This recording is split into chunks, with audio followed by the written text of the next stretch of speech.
Rashad, why you Anyways. didn't hit me up? What's up, Rashad? Hey, Rashad. What's up, Rashad? Thank you, Rashad. Brother, I love you, brother. Trump lit. What's up, Rashad? What it do, boy? Hey, Rashad. What's up?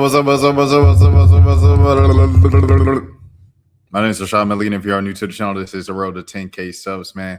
We got a few things to talk about on the stream, man. I think this is the first stream of mine in like a couple of weeks where all the stuff that I have is pretty much fresh and stuff like that. Of course, I have some old stuff in here, but I'm probably not going to even be able to get to it because it's just so much news.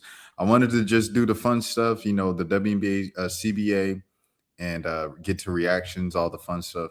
But there's so much news out. I would be doing myself a disservice. Like, I wouldn't be able to live with myself if I didn't read the news. So I'm going to read the news. All right, man. You're going to like it. Some cities that we have to tell in this city are, some stories that we have to tell in the city are gut punch. This one hurts bad. This was a photojournalist, a photographer. I believe he just graduated from FAMU, right? I'm not sure. We'll see from this story. Shouts out to Paul Wagner for posting it. This is NBC for Washington. Let's see. Pedestrian unalived by driver fleeing DC police was a photojournalist walking to church. Oh man, he's walking to church. He told stories that really made a difference and was such a amazing visual storyteller. A pedestrian hit and unalived by a car whose driver was fleeing police on Wednesday in downtown DC was a former Washington and former photographer walking to his church to take pictures. Oh my goodness. Markel Williams, 26, photographed everyone from top elected officials to children enjoying local festivals. His joy of using the camera was to bring news and information to others. Williams was walking across 16th Street to L Street before 4 p.m. Wednesday when the driver of black Chevy Malibu trying to get away from police barreled into him during a disastrous chain reaction crash. What comes to mind with Markel is his faith, family, his fraternity, and fearless storytelling, former colleague Misha Green said. She smiled through tears as she talked about Williams and the years they worked together at The Informer. She was right out of college and passionate about journalism, and he was good at it early in his career, Green said. He recently turned his efforts to freelance work, she said. Quote unquote, he truly loved his work from Washington, D.C. to Ghana, she said. He told stories that really made a difference and was such an amazing visual storyteller. The Washington Informer paid tribute to Williams. Quote unquote, we are heartbroken over the loss of Markel Williams, a talented photographer, storyteller, and beautiful soul who was able to once be a part of the Washington Informer family. His passion for capturing people, culture, and truth will never be forgotten, they said in a statement. Santana Matthews, 20, was arrested at the scene. Matthews was previously arrested on two charges in 2024 when he was 18. Court records show November of that year he was sentenced to 12 months in prison under DC's Youth Rehabilitation Act, but the entire 12 months was suspended. Court documents said that he was arrested on charges again last month. Information on the outcome of that arrest was not made immediately available. Matthews is charged with second-degree unaliving and the crash that ended Williams's life. So there you have it. This is an extremely sad story. The one thing, if there is a silver lining in any of this, what's up, Leroy? The one thing, if there is a silver lining in this, is that this man, he obviously started at the Washington Informer, local journalism, and going into journalism and stuff like that in media. The thing is, though, he eventually went to freelance work and he went to Ghana and he did all these amazing things outside of just what was the local area. And I'm glad that he took that chance on himself and he explored the world and he didn't box himself in. He was going to take pictures with the church. So he was working with the church. He was working here. He was doing this. He was doing that. He didn't box himself in. And I'm sure if he told himself, hey, this is it, I'm sure he feels like he really maximized what he had with the time that he had. Of course, he wanted to do more. Of course, he probably strived for more and everything like that. He was probably a very ambitious young man. But the fact that he took a chance on himself, it's a beautiful thing. Dan, what's happening, man? Dan up late, bro. Dan up late, man. But yeah, that's the first thing I wanted to say. That, man, rest in peace to this young man. This really sad story. Prayers up to his family and all those things. I be walking. I be walking a lot. So this is definitely one of those dang, moments and stuff like that. But for Markel Williams, 26 years old, to not even get to the age of 30, man, just a sad story, bro. We can thank DC's council's policies on teen crime for his, but the man he was 20. He wasn't a teen. The guy who hit him had been arrested on two charges, by the way. May he rest in power. God have mercy on the soul. The justice system failed him. These policies enforced by Robert D.C., these council members, Janice Lewis. It's a shame that many innocent people have to pass away or be traumatized. Victims have no rights under far left laws. Vote them out. Their agenda is to allow teens to self-eliminate and make room for the gentry base. Oh, so they're saying he had been arrested on his charges when he was 18. He was sentenced to just 12 months, but the entire 12 months was suspended. So they're saying since he didn't go service, okay. So they said had the DA fulfilled their duties adequately, this young man would still be alive. Regrettably, the repercussions of the offense are likely just another slap on the wrist. It's always tricky dealing with what's up. Welcome in. It's always tricky with juveniles, bro, because you know what I'm saying? Because they're kids. And you can't be too tough on kids. And I think when you are too tough on kids, it can like ruin their mental, just like, well, this is just who I am. I'm just a mess up for the rest of my life. But when you do it with kids and you like, yo, you still a kid, bro. Like your brain's still developing. Don't do this again. For some people that can work. Other people that doesn't work. So it's just, I mean, it's not an easy thing. It's just not an easy thing to police, in my opinion, to be honest. But of course, like, the family of Markel Williams ain't trying to hear that. They ain't trying to hear, oh, give him grace. They ain't trying to hear that at all, bro. They want this man to be prosecuted to the fullest because he's not a kid right now. He might have been 18 when he was, charged and arrested, but he's 20 at the time of this crime that ended this young man's life, bro. So there you have it. Rest in peace, Markel, bro. The Minnesota video. So obviously the Minnesota news is probably the biggest news right now in America. I haven't looked at it at all. This is a blind me looking into it.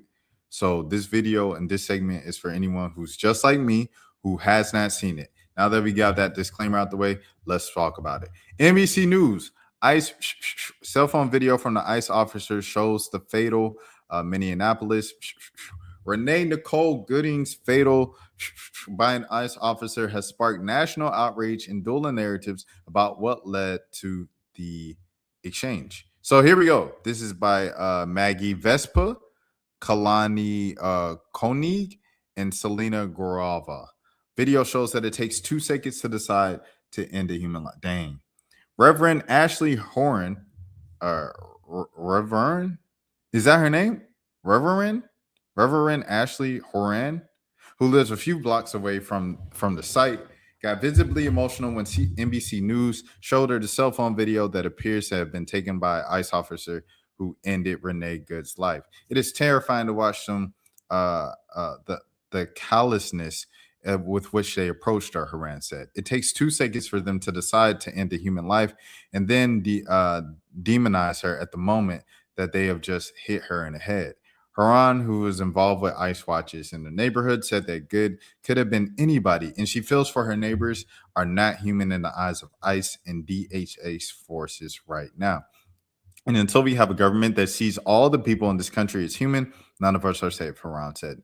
Haran pushed back on the narratives from people that saying they are that good was a part of the broader left-wing network working to attack docs and ICE officers. They use words like this or agitation. No, their agenda is to paint this community as out of control, as full of we're just people. We are here in this neighborhood, loving each other, protecting each other, Haran said. Dang, that's crazy, bro. Minnesota leaders and demonstrators are calling for accountability after an immigration and customs enforcement officer, a 37-year-old woman, during an operation. But the Trump administration has restructured key federal agencies in ways that leave fewer avenues for investigations that could determine whether the officer's response was overly aggressive, legal experts said. At the same time, there is no sign immigration raids are slowing or what tactics are used by Homeland Security officers will change. Federal officers said their efforts in Minneapolis will continue even as tensions rise. Crazy. The Department of Homeland Security has substantially cut back staff and sought to shutter 3 agencies: the Office for Civil Rights and Civil Liberties, the Office of Immigration Detention, um, Ombudsman, and the Office of Citizenship and Immigration Services Ombudsman. Watchdogs are being tasked in parts in investigating instances where there is a misuse of or excessive force by officers and agents. DHS officials have said that the divisions were "quote unquote" roadblocks to immigration enforcement operations. A whistleblower report sent to Congress last year alleged that as a result, hundreds of complaints were left and that the staffing had been cut so much that the agencies cannot properly do their mandated work. Homeland Security officials have said that the agencies are just now better streamlined. 6 arrests have been arrayed in protests in Portland overnight. Protests unfolded in Portland overnight and were peaceful overall. However, 6 people were arrested and accused of disorderly conduct, Portland officer Bob Day told reporters today. He also said that, "quote unquote," a couple of officers were slightly injured. He said that there was one, "quote unquote," force event that did not involve monetations, I believe that word is, which he said is thoroughly investigated. Portland chief said that the woman wounded in the thing was previously accused of, what is that? Huh? When 2 of the wounded in Portland had a criminal background, they said that the woman had previously been arrested and accused of selling herself in Washington County. He said that the man in yesterday's was present when the search warrant was served in Washington County. I don't know if they were there. I don't know if it was simultaneous, but the information that we received, it's unclear where those incidents occurred. President's focus on Minnesota boils over the ice. This week's confrontation was a culmination of weeks intensified scrutiny, verbal attacks, and even conspiracy theories directed at Minnesota and Governor Tim Walz by President Donald Trump, his administration, and his allies. Exactly why the president has been fixated on Minnesota isn't totally clear, though local officials and strategists working in state and national politics have pointed NBC News to Trump's long-running and unsuccessful attempts to win the state and his personal disdain for Walz. Trump, however, has repeatedly falsely claimed that he did win the state. Many said that it's a case of Trump going after the deep blue cities in part to their immigration policies. A central focus of the administration's attacks on Minnesota have also been the Justice Department's year-long fraud investigation has involved some members of Minnesota's Somali community. For Minnesotans, the result of this attention has largely been disgust, fury, and exhaustion. I remember it was probably like a month ago where it was like everybody was making kind of like the jokes about all the leaders in Minnesota being Somalian. And for this to happen, a month later is very, very sad, bro. Very, very sad. Very sad. As you see some of the photos here, shout out to Getty Images for the photos here. He justifies excluding the crooked, stupid Minnesota officials from the investigation. President Donald Trump justified the decision to leave local law enforcement out of the FBI investigation into the unaliving of Renee Nicole Good, criticizing Minnesota Governor Tim Walz and other state officials. "Well, normally I would include them in the investigation, but they're crooked officials," Trump said today. Wow. Trump specifically called Walz "quote unquote" an incompetent governor and a "quote unquote" stupid person during questions from the press following the White House meeting with the oil executives. That's crazy. Trump talks about a paid agitator when asked about Renee Nicole Good. During questions from the press at a White House meeting with oil executives today, President Donald Trump referred to a professional troublemaker when describing the fatal of Renee Nicole Good. "Quote unquote," there was a woman screaming, "Shame, shame, shame. She was an agitator, probably." What? Oh my gosh. Trump said it's unclear whether he was referring to Good, who was not recorded screaming, or one of the protesters at the scene of the on his comments were in response to a question about Vice President J.D. Vance, saying that Renee Nicole Good was part of a broader left wing network during. Wow. Trump instead commented on the woman. Wow. In a video of the incident in Minneapolis, calling her quote unquote loud, crazy, and just not normal. You have agitators. We will always be protecting ICE and will always be protecting our border patrol and our law enforcement, he said in response to the question. Yo, this is crazy, bro. This is crazy. So this is Renee.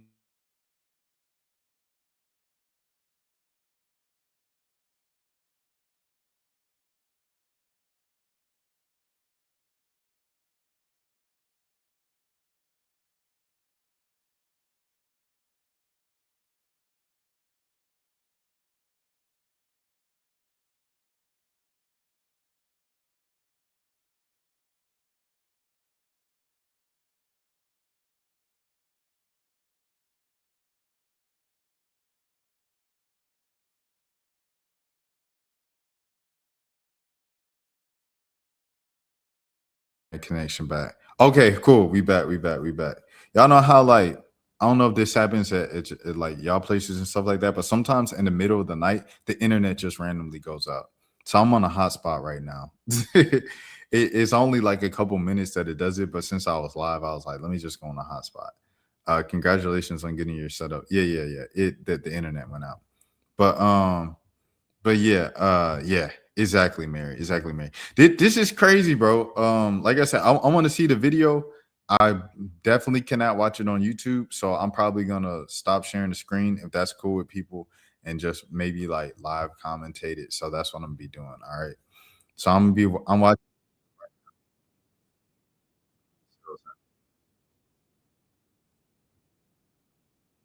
Where's the video?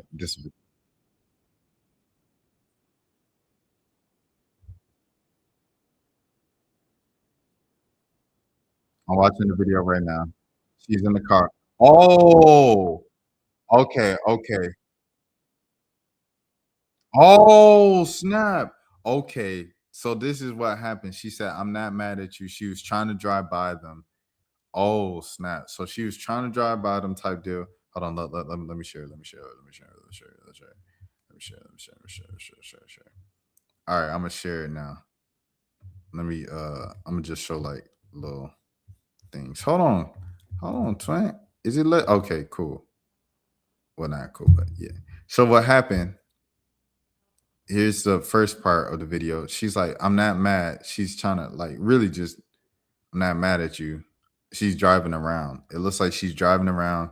Might be rolling down the window and saying, what are y'all doing here in the neighborhood? Please leave, bro. And they talking to him, oh, we ain't got no problem with you. This and that. She said, I ain't got no problem with you either. Walk about your day. So then they're surrounding her car and she kind of like sped off. She kind of like sped off a little bit. I believe she might have hit dude. It looked like she kind of hit dude when she sped off. And after that, that's when Buddy came and, did what he did. He upped on her, and that was the end of her life. That's crazy, bro. I ain't gonna lie. Like the reason why I think it's crazy is I just think it's so like it's so the ending is the ending, bro. It's a permanent thing, dude. You know what I'm saying? And for you to like just make that decision really quickly instead of something else, like, okay, let's spike the car. You know what I'm saying? Let's spike the tires on the car. Like, you know what I'm saying? Like, let's stop her. Let's go on a police chase. But they're not actual police. So that's where it gets, I don't know. It's just so much in it, dog. There's so many elements to it. They're not actual police. So they can't just and then go on a police chase because they're not officers. They're ICE officers, but they're not like actually right. Hold on. I'm sorry. 3 a.m. Sean. 3 a.m. Sean. Not real officers. Because a police said that like today. Yeah, these aren't even real officers. They're just playing dress up. He's working hard to end the immunity for ICE officers who commit heinous crimes. ICE are not real officers. She didn't do that next. Yeah, see that's what I was thinking. January 6th. It's fine. I'm not mad at you. Renee Good was trying to leave. She wasn't trying to harm him. She also did not hit him. She cut her will right. ICE are not even real officers. Real officers with the tires not standing. No, that's one thing I'll disagree with. I think if anything that stuff has showed us, officers would not have hit the tires. They would have hit the person. I'm sorry, it's not funny. But yeah, it's just cops don't run away from the scene after someone. These are not real officers. This is what I was looking for. This from an actual officer saying that ICE officers are not officers. This is the quote I was looking for, bro. Philadelphia sheriff, she was probably detained. Hold on, what do you say? Make sure to replace the batteries on your fire detector. Okay. That's a black joke because I'm black. Oh, that's funny. The funniest part is you can't even hear a smoke detector. That's the funniest part. And you call it a fire. Okay. She was being detained. They said get out the car 3 times. Hold on, let me pull this up, bro. Okay. All right. So she said, Philadelphia Sheriff Rochelle Belil, she said that she was facing what did she say? I'm sorry. I done got thrown off. I'm pulling this back up. Let me go back here. I'm pulling this back up. I was trying to get the shut up right. She's facing backlash after a tense press conference in which she delivered strong warnings to ICE agents and openly criticized President Donald Trump. Belil's remarks followed the public anger of Renee Good in Minneapolis by an ICE agent, later identified as Jonathan Ross. Addressing the incident, the sheriff denounced the unaliving and said that Philadelphia authorities would not allow federal agents to operate in the city while wearing masks, a practice commonly used by ICE to conceal the agents' identities. Striking a firm tone, Belil warned that ICE agents who violated the Philadelphia laws will not be removed from the scene or protected, but arrested on the spot. You don't want this smoke, she said, underscoring that local law enforcement would take immediate action against unlawful conduct. Yeah. So she said they're not real officers, right there. Says criminals wear masks, not real officers. That's what she said. So there you have it. But yeah. No. So the whole thing that I'm saying is, bro, I don't think your life should end because you tried to drive around ICE officers. They aren't real officers. So it's like, what are we talking about, bruh? He said she was being detained. Why was she being detained? Why was this lady being detained, bro? She don't look a bit Honduran. This look like a white woman. This look like a white American woman. Why was she being detained by ICE? And they said, get out of the car 3 times. She's saying, bro, get around from my car, bro. Please get around from my car. She drives around them. As soon as she drives around them, they go right to end the life. Come on, bro. Like, what are we talking about, bro? Why was she following them around town? This is my first time seeing this, Pedro. Why was she following them around town? But do you think her life should have ended for following them around town? Why is she blocking the road? She was trying to drive around the folk, won't she? So you think that she should have her life should have ended because she was posing a threat to the officers by being, I guess you think that she was being quote unquote hostile type deal? I don't think so. From what I've seen from this video, this short clips from the angles that I've seen in this story, I don't think so, bro. She wasn't a part of a far left group that he said he was. I didn't see no crazy behavior in the video that they said she had. It's just not lining up. Everything that they're saying isn't lining up with what was shown here. So I mean, it just is what it is. Let me see. Does she hold any fault? I don't think you should. I think okay. This is what I think, Pedro. And you aren't going to agree with me regardless, because you came in here on disrespect. You came in here on telling a black joke, so you're not going to agree with anything I say. However, this is what I feel. I feel if people don't do every single thing right, I don't think that is a life sentence. No. I don't think that is a unaliving sentence. If you don't do the right thing, I think it should be, this or that or this or that. But your life should not end because you didn't do. Oh, you because you yes sir, no sir, because you weren't moving like that and you weren't, you know what I'm saying, kissing that honey. Your life shouldn't end because of that, bro. And that shouldn't be the fear that we have for the people. And this is beyond ICE agents. It's just regular cops, like actual cops. For the people that are there to serve and protect us. Like that shouldn't be the case, right? So it's just like that's the issue that I have with it, bro. It's like it's so final, bro. It's a final thing. They didn't know she had something. Watch the cop footage. Where's the cop footage at? Hold on, let me look for it. I'm gonna look for it.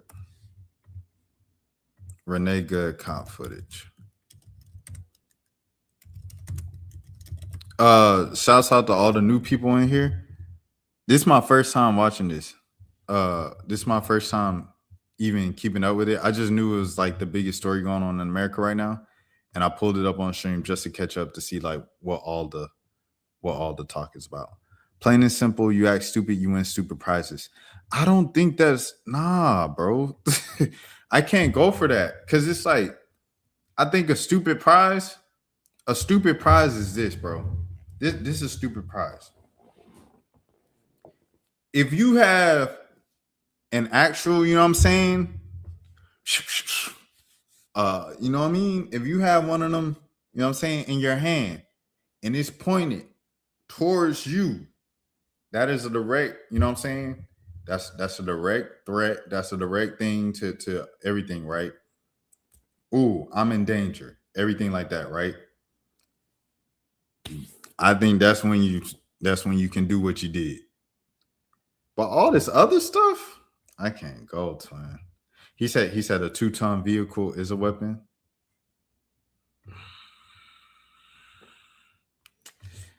Officer got hot. Let me see. Hold on. Let me pull this back up. There we go. Journey is speaking. Shouts out to Journey in there.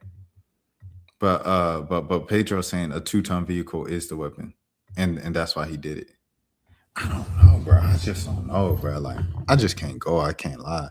He said it was a mob of agitators following them. Multiple witnesses were saying that she was the ringleader of the mobsters. She went there on purpose and was doing what she went there to do. Dan said, "Let me know when you're ready." I can't go, bro. I can't lie because it's just like.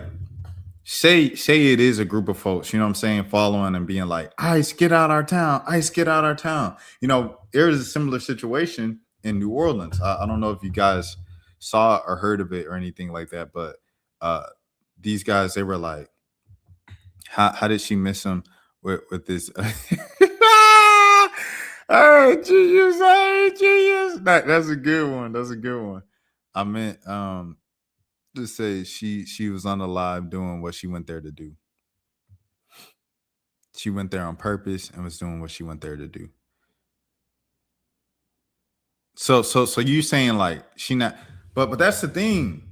If you protesting ICE, people are protesting ICE. You shouldn't pass away from protesting. In the United States of America, that's our First Amendment right. We have the freedom of speech, freedom of this, that. Journey said she lived on the street. But everybody else saying they were following her and she was like rolling down the window and talking about. So I do think that the cop did prematurely do that too soon before trying to get her out the vehicle. You know what I'm saying? So Joey gets it. I'm not saying that the lady was doing everything right and she was 100% innocent or anything. You know what I'm saying? That's not what I'm saying. What I'm saying is, does this mean that her life should end? I don't think that her life should end from that, bro. Exactly. That's all I'm saying, bro. That's all I'm saying. I don't think your life should end because you did that. That's all I'm saying. For those of you, there's a lot of people coming in. There's a difference between protests and impeding ICE agents. They're not real officers though. She was leaving, but she lived on that block. All the victims' witnesses said so. So she said she was leaving. I'm not mad at you, dude. That's fine. And then she drives away and she trying to leave. And then that's when it happened. For all the people coming in, because there's a lot of new people in here. The same that what I'm doing is this is my first time looking at the Renee Good story. I know it's the biggest story in America right now, so I wanted to look at it and create kind of like this thing of like for all the people who don't know what's going on type video. And so me going into that and blindly reacting to it, I've gone deeper and deeper and deeper and deeper into the rabbit hole. If that was me, I'm not speeding off, dude. She was reckless. He called her a FNB after shooting her. He was all up in his feelings. That didn't have to happen. That happens way too often with actual officers and these ICE agents and power trips, bro. So he's saying I ain't gonna drive off. You shouldn't be unalive for driving. If that's the case, every person that's in a car over a person on foot will get off on charges. Facts. I'm agreeing with Journey here. These cops and ISIS agents are on high alert. They probably are mad in their feelings and not thinking properly, to be honest. 100%. You can't say they aren't a real officer all you want. They're still federal agents. Okay, federal agents. Hey, these federal agents tripping. How about that? I'm gonna try to switch to my Wi-Fi again. So it's gonna be a little pause here. But I'll be back in a second. I'm gonna switch back to the Wi-Fi. I'm on my hotspot right now.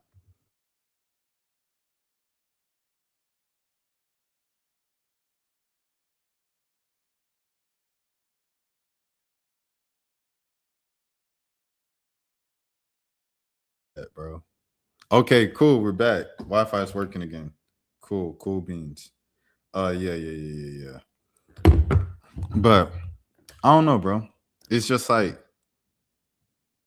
she ain't do everything right or whatever. You know what I'm saying? Like should you be, hey, get out our city, get out our town. I hate you, ICE agents. I hate y'all. You know what I'm saying? Like you could do that all you want. You know what I'm saying? Is that the best way to go about things? Some people might say no. However, does that mean that your life should end? No, your life shouldn't end over that. That's crazy. That is crazy, bro. I'm gonna watch this other video. I'm gonna keep showing this still, but I'm gonna watch another video on another tab because I know YouTube will not allow that. All right, okay, that one he looked like he got. So the proof. Body cam proof. The original video's proof. If you have any doubt, she attempted to run him over with her 2-ton vehicle. Here's the most damaging angle of all. But it was, I don't know if it was a full. See, here's the thing, bro. I think it's a difference between trying to run somebody over and like being like, yo, get off of me. Get away from my vehicle. It's a difference, bro. Like running over, she wouldn't have turned the wheel. That's what I'm saying. Running over, I ain't turning the wheel. If I'm trying to run someone over, I ain't stopping. I'm going straight, like over them little squirrels, over a cat, over a dog or something like that. You're gonna go, you know what I'm saying? At the end of a life was end. There's nothing good comes from that. I agree. ICE agent training went from 12 weeks to 6 weeks. There are several articles posted right now highlighting how ICE agents are showing up to training without background checks, without medical clearance, which includes psychiatric conditions with pending charges. The only way that ICE is finding out was because these trainees are self-snitching during the trainings. He was in no danger. He was just happy. I agree. I don't think she was trying to. I don't think you can call it a run over attempt. Because, like I said, if you're trying to run someone over in a car, you're not going to turn the wheel. If a person is right, say you right here, right? The car's right here, and a person you that's in your face, and you trying to tell them to get out of my face. The car went like this, bro. The car went like this. If I'm trying to run someone over, I'm gonna go pedal to the metal right here. I'm just going straight. I'm gonna just go straight ahead, and I ain't gonna stop. She turned the wheel, so I don't think she was trying to run him over. Intent doesn't matter in the eyes of the law. It should matter if like your life is over or not, bro. Like, I don't want to lose my life. I want to lose my life because you thought I was gonna do something that I didn't do. Why you do it? Oh, she was almost about to run me over. Did she run you over? I'm still here standing to tell the story. She obviously didn't run you over, but you ended her life anyway. I think that's messed up. Me personally. But what do I know? That's messed up, bro. That's messed up, dog. That's crazy. I ain't gonna hold you. Do we want to move on? I think I'm gonna move on, bro. I'm gonna move on. The next thing is the Keith Porter situation. So this is still ICE. This is my first time looking at the Keith Porter story as well. I've seen his name, Keith Porter, but I don't know what happened. Protests break out across the country for a second night after two shootings involving ICE agents took place in Minneapolis and then in Portland, Oregon. Following breaking news in Minneapolis, where a woman was shot and killed by an ICE agent. Yo, federal government, I gotta chill. They're trying to get me out of here. All right. Okay. Cool. The mom of Keith Porter, the LA man who was fatally hit by ICE, speaks out following the Minneapolis thing. Oh my gosh. So when this happened on New Year's Eve? Keith Porter, how you spell his name? Keith, or did the digital team just spell it wrong? In his Northridge apartment complex on New Year's Eve after firing shots into the air. Oh, an off-duty agent, he heard and he confronted him. Oh, dang. She wasn't in our federal. Hold on. Let me see what y'all said in this last one. She wasn't trying to run him over, and our federal government is trying to gaslight us all. The worst thing that happened is the corruption is policing was camera phones. Did she want to run him over? Maybe not. But she did not care that he was in front of her. That doesn't mean that your life should end. Yeah. This is crazy. So Keith, so y'all know, like, especially it's a country thing. You know, I'm from the South, so it's a country thing to like go out in open air or whatever in the neighborhood and just in the air on 4th of July and New Year's Eve. Do I think it's right? No. I hate those holidays specifically for those reasons. But it happens. And it's something that has been allowed and has been done for forever. So this man's life ended by an off-duty ICE agent from this. He was 43 years old, and this happened shortly after 10:30 p.m. on December 31st at his apartment complex. The Los Angeles Police Department said that Porter was firing celebratory shots in the air with an AR-15. All right, bro, you was wilding. Why was he using those? Come on, bro. Like, you was wilding, twin.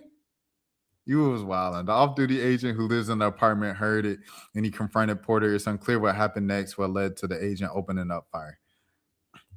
The Department of Homeland Security issued a statement saying the agent, quote unquote, bravely responded to an active. What? That ain't no active. He was shooting them in the air like that. Oh, that's crazy. In exchange, fire with Porter. Porter, his life ended on the scene. Who is Keith Porter? Family members and community leaders said Porter, a father of two, was not a threat and was calling for an independent investigation into the thing. He was a great black man. He was a girl dad. Porter's cousin, Jazz. Yo, I don't know if this is spelled right because y'all spelled Keith wrong in the thing, Fox LA. So y'all get it right. But if this is her name, Sane Tyler. During Friday's Los Angeles City Council meeting, Councilwoman Eunice Hernandez introduced Porter's mother, Francola Armstrong, who described her son as a man with a wonderful soul and a big heart. Here's what they're saying. He didn't deserve this, Armstrong said. He was on his way back. He didn't even get to pop the champagne. He didn't even get to say goodbye. Oh, my gosh. I just want to touch my baby one last time, kiss his face and hold him. Hey, hug y'all moms, man. I don't have him. His life was snatched from us. Lord, please. I just wish you could get justice for my child. Joseph Williams of Black Lives Matter Los Angeles also spoke to the council and condemned Porter's shooting and the lack of criminal action against the ICE agent. We know that in this city, law enforcement by LAPD has increased by what? 70% last year, and there has been very little accountability in any of those cases, which is crazy in LA because LAPD specifically got exposed for having an LAPD gang like last year. And even after getting exposed, they've increased by 70%. They just don't care. They're going to get away with it. What they going to do? They just going to get away with it. They just going to get it. They don't care. It's crazy. There's been very, very little accountability in any of those cases. The fact that Keith's supporters on the liver was not arrested and to give up his service on that very night is unacceptable. All right, so the discussion of Porter's was renewed following Wednesday morning fatal shooting of Renee Nicole Good, 37, in Minneapolis by an ICE agent who fired into a moving SUV during an immigration operation. Multiple protests have been held in downtown Los Angeles over the past couple of days in response to Goods in Minneapolis. Federal officials said that an ICE agent fatally hit Good in self-defense. They accused her of trying to use her vehicle to run over law enforcement officers after interfering with an immigration enforcement operation. U.S. Homeland Security Chrissy Nome said it called Good's actions as an act of what? Domestic and a part of an escalating trend of an attempted attacks on immigrant agents nationwide. Maybe people are tired of seeing their neighbors and fellow residents being just treated like animals. I don't know. Like, why do you think people out of nowhere just like, man, that's a whole nother situation. People just out of nowhere. It's crazy. His life is in danger in the eyes of the law. Are we talking about the Renee situation or this situation with Keith Porter?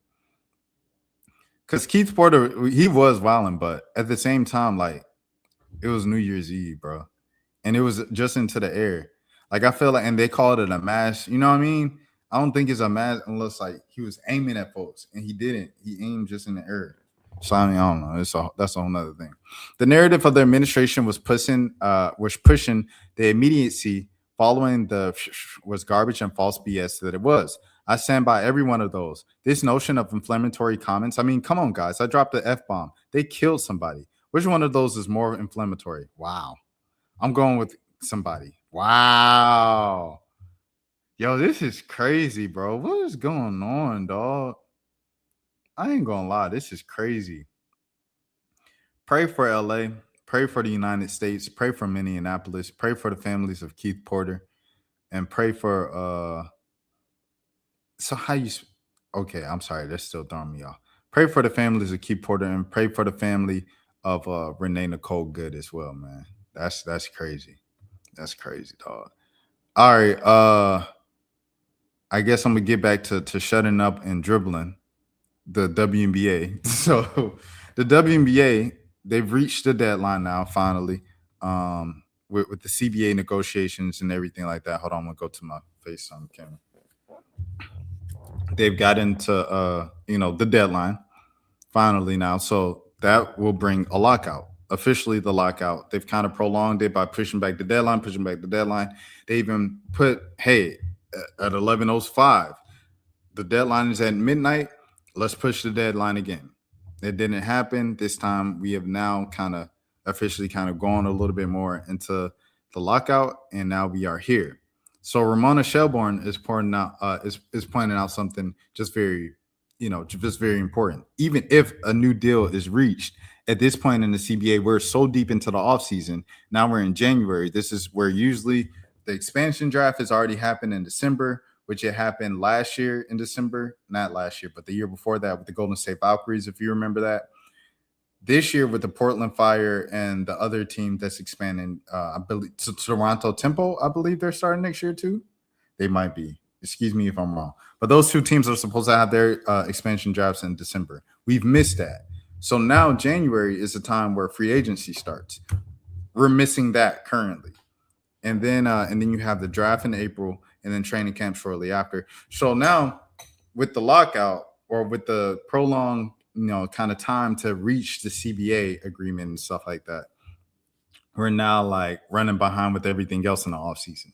And if everything else runs behind in the offseason, you can't schedule stuff like where the games are going to be played, when the games are going to be played, the schedule. And with the scheduling, you have to, rent out these venues. You have to kind of reserve these venues and spots like that. So what does that mean, Rashad? This means that plenty of WNBA teams, especially the ones who play in NBA arenas and arenas that have larger just demand from the area of different events that come into town, they're going to have to play more games in smaller courts, arenas, venues, and at their usual places. So you're going to see a lot more WNBA games potentially in colleges, in local colleges. You're going to see them in local just venues that aren't as big as the other venues. With that, it just doesn't look right. It looks like a second tier, organization and league and sport. It doesn't look like the sport that it is. It's a major sport. They're fighting for more and more respect and doing things like kicking you down and you got to play at dang Clayton State College. You know what I'm saying? Clayton State University. And shout out to Clayton State University. But, you got to play at dang Cal Berkeley, so-and-so, and you're a professional franchise. Like, that's kind of embarrassing for these grown women and professionals. You know what I'm saying? And to kind of move backwards like that when you've already kind of elevated past that point, in my opinion, in terms of popularity and everything with the sport, it's just kind of whack. It's a whack look for them. So I don't know. I feel like let's do it. If y'all want to do a half a season, do a half a season. Do like the NBA. Start at the July 4th. Started July 4th, like they did Christmas Day in 2011, and go from there. And then, so now you still have months in advance to kind of reserve all your things, all your, all your stuff, all your venues, and then go from there. But here's what Ramona Shelburne said word for word.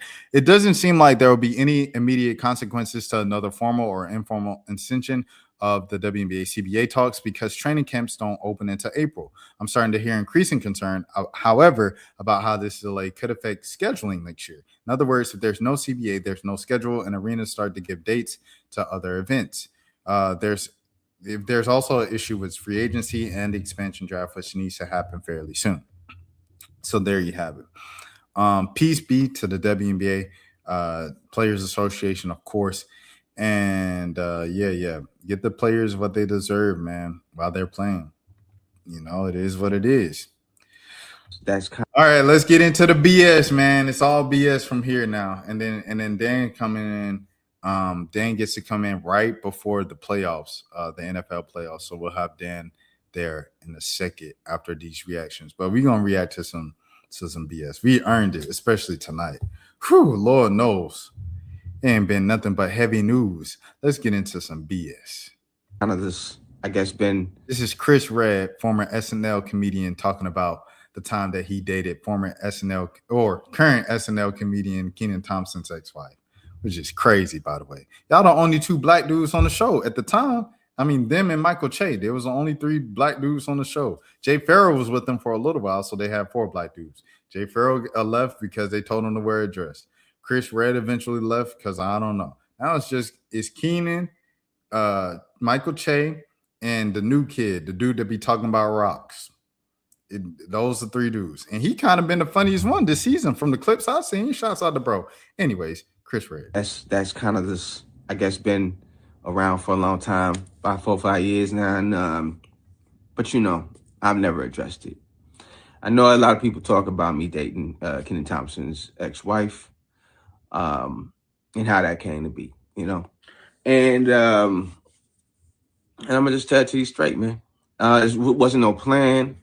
I saw everything that everybody said. Every single thing that everybody said, I saw it, you know.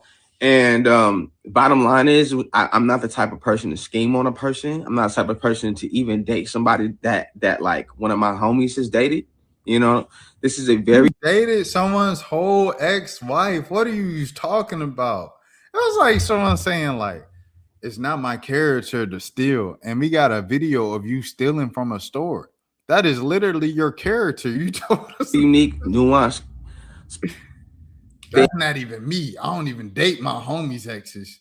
I just date their ex-wives. Thing that happened, you know, we were all cool. You know, I was never like hitting on. It was never nothing crazy until it got crazy. You know, bottom line is, I you know, while I was at the show, I had some pill issues. You know, I had some pill problems. Nothing too crazy, but crazy for my black ass. You know, and I was even selling some to the people, so some of my castmates. I'm not gonna snitch on y'all motherfuckers, man. But it was really funny to me that like I would be around on this shit, and people would talk shit about it and talk shit about me, and I would hear them because, you know, some of that Adderall shit got you fucking superhearing and shit, but wouldn't like help me. You know, I would have panic attacks, wouldn't like be concerned about me or nothing, just would talk shit. You know, and it was crazy how somebody would watch you destroy yourself. You know. So he blaming his actions on his actions, which is his drug use. So you blaming others for what you did. You stepped with your man's ex-wife and you said, my bad, it was the pills. But it's your fault that y'all let me use pills. What? This is all your problems. This is all accountability, bro. Lady was the only one to call me on my shit, help me with my shit. She helped me with my therapy journey, you know, and she told me things about her life that made me look at a lot of people involved in it differently, you know. And in that time, we fell in love, man. And I felt bad from the start. It's always felt like an emotional double-edged sword for me because it's too many women, bro. It's 8 billion people in the world, dog. If you got feelings for one of your homies' exes, just keep it pushing. I promise you, she might be fine. She might be going. She might be, oh, she respond quickly. She give me all the attention that I ever wanted from a woman. Oh, she just, ooh. Bro, if that's your homie's ex, leave her alone, dog. Like, that's so... It's just too many people out here to be doing that, bro. That's why all the celebrities be beefing with each other, bro. Really love everything me and Kenan did, bro. I really appreciated every piece of work that we put together. I think that we were a great team, and I hate doing something to somebody that I know would hurt them. No matter who they are, no matter what they've done, you know, that's just not how I'm built. Like I'm not built like that. I don't feel player for this shit at all, you know. But I did choose love, and that's what this story is. And you know, it made me look terrible. You know, it made me look terrible to people that I love, and you know, a lot of my fans. So I didn't know how to do this without doing this. I'm in therapy, nigga. So like, ever since I figured out that I'm more sad than angry, all my anger issues have turned into tears, nigga. Like it's crazy, bro. But you know, to all the fans, I'm disappointed. You know what I mean? Like, just know this was not something. I don't feel like a pimp. I don't feel cool about this at all. Besides the fact that I found someone that makes me feel like I didn't even know what love was for real. And I just felt like I couldn't miss out on it. And love is not sensical. And me and him talked about it. And I'm not gonna say, and we were cool, and we continued to work for a year after we talked about it, you know. And I remember it specifically being said, you know what, let's just keep this shit under wraps. And as soon as everybody found out, shit changed. But look, listen, this is the type of thing that and you can have a conversation with a nigga about that shit, but she can switch on a dime. You know what I'm saying? Like, because this is so serious. That's and now his ex-wife, bro. What are we talking about? You know how a dude be like, see, here's the thing about men. You know, I was talking with one of my homegirls about Ray J's I Hit It First because it resurfaced on Twitter and stuff like that. And she's like, why would he do this? I was like, you have to understand, like, men have to conceal their emotions. So it's like, since men have to conceal their emotions, Ray J was hurt about Kim Kardashian moving on with Kanye West and moving on with all these, with Reggie Bush and, you know, whoever the football players, Miles Austin, Chris Humphries, everything like that. Ever there, they dated, right? So instead of showing, hey, I'm sad and I miss Kim Kardashian, my old girlfriend, he goes to, oh, y'all are losers for getting my leftovers. My leftovers, take my throwaways, my old girl. When inside, he was sad. He was hurt. He couldn't express that. He put it in a way that he thought would be a cool twist and turn on it. It just being a thing that we all just laughed at because nobody don't take, you know, Ray J stuff seriously anyway. Same thing with this thing, bro. Like, I forgot. I'm in that kind of love. I understand, you know. I understand it completely. You know, I felt like there's probably same thing with this. Kenan Thompson. Kenan Thompson said, bro, I get it. You in love with her. Hey, man, you can have my ex. I'm over her. That's the past. The past is the past. Go ahead, bro. No, you think he really meant that? Come on, bro. Come on. That's his ex-wife. That ain't even his ex-girlfriend. That ain't even, man, I feel folks would feel away if you dated someone's ex-girlfriend from high school, bro. At your big in your 30s and your 40s. Someone would feel away if you was a homeboy and y'all knew each other in high school. And y'all, you knew his girl when they was dating in high school. Y'all got together in y'all 30s and 40s. Most people gonna feel away about that, at least a little bit at some point. And if you say you don't, you're lying. Okay, or you the most healed person in the world. Give me your therapist, bro, because that's the therapy I need. Outside of not doing, but yeah, of course he gonna say, "Oh, it don't matter. That's the past for the past," and then he gonna feel away later. Man, come on, bro. Doing this at all. I probably there's different ways I could have went about this shit, you know. And but I was in love, and I was, you know, and I was spiraling out, bro. And that's what happened. And then by the time everybody found out, and the world found out, I was out of there. SNL, you know. And so when I got punched in the face, which we will have jokes about that for sure at the show.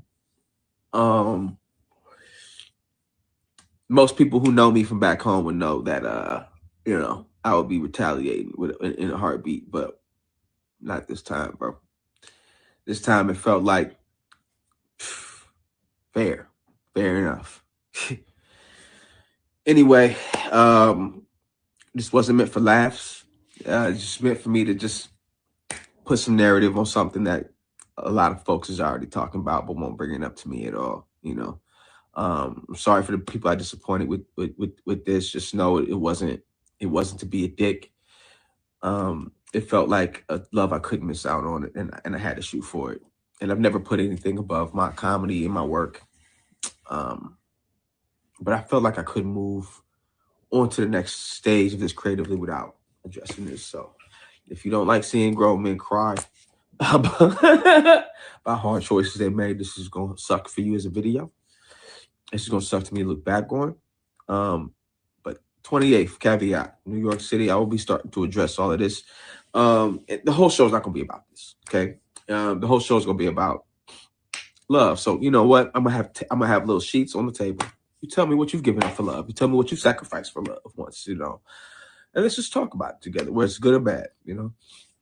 And I'll see you on the 28th at the caveat, baby. Peace. This is my theory. And this might be a bit extreme.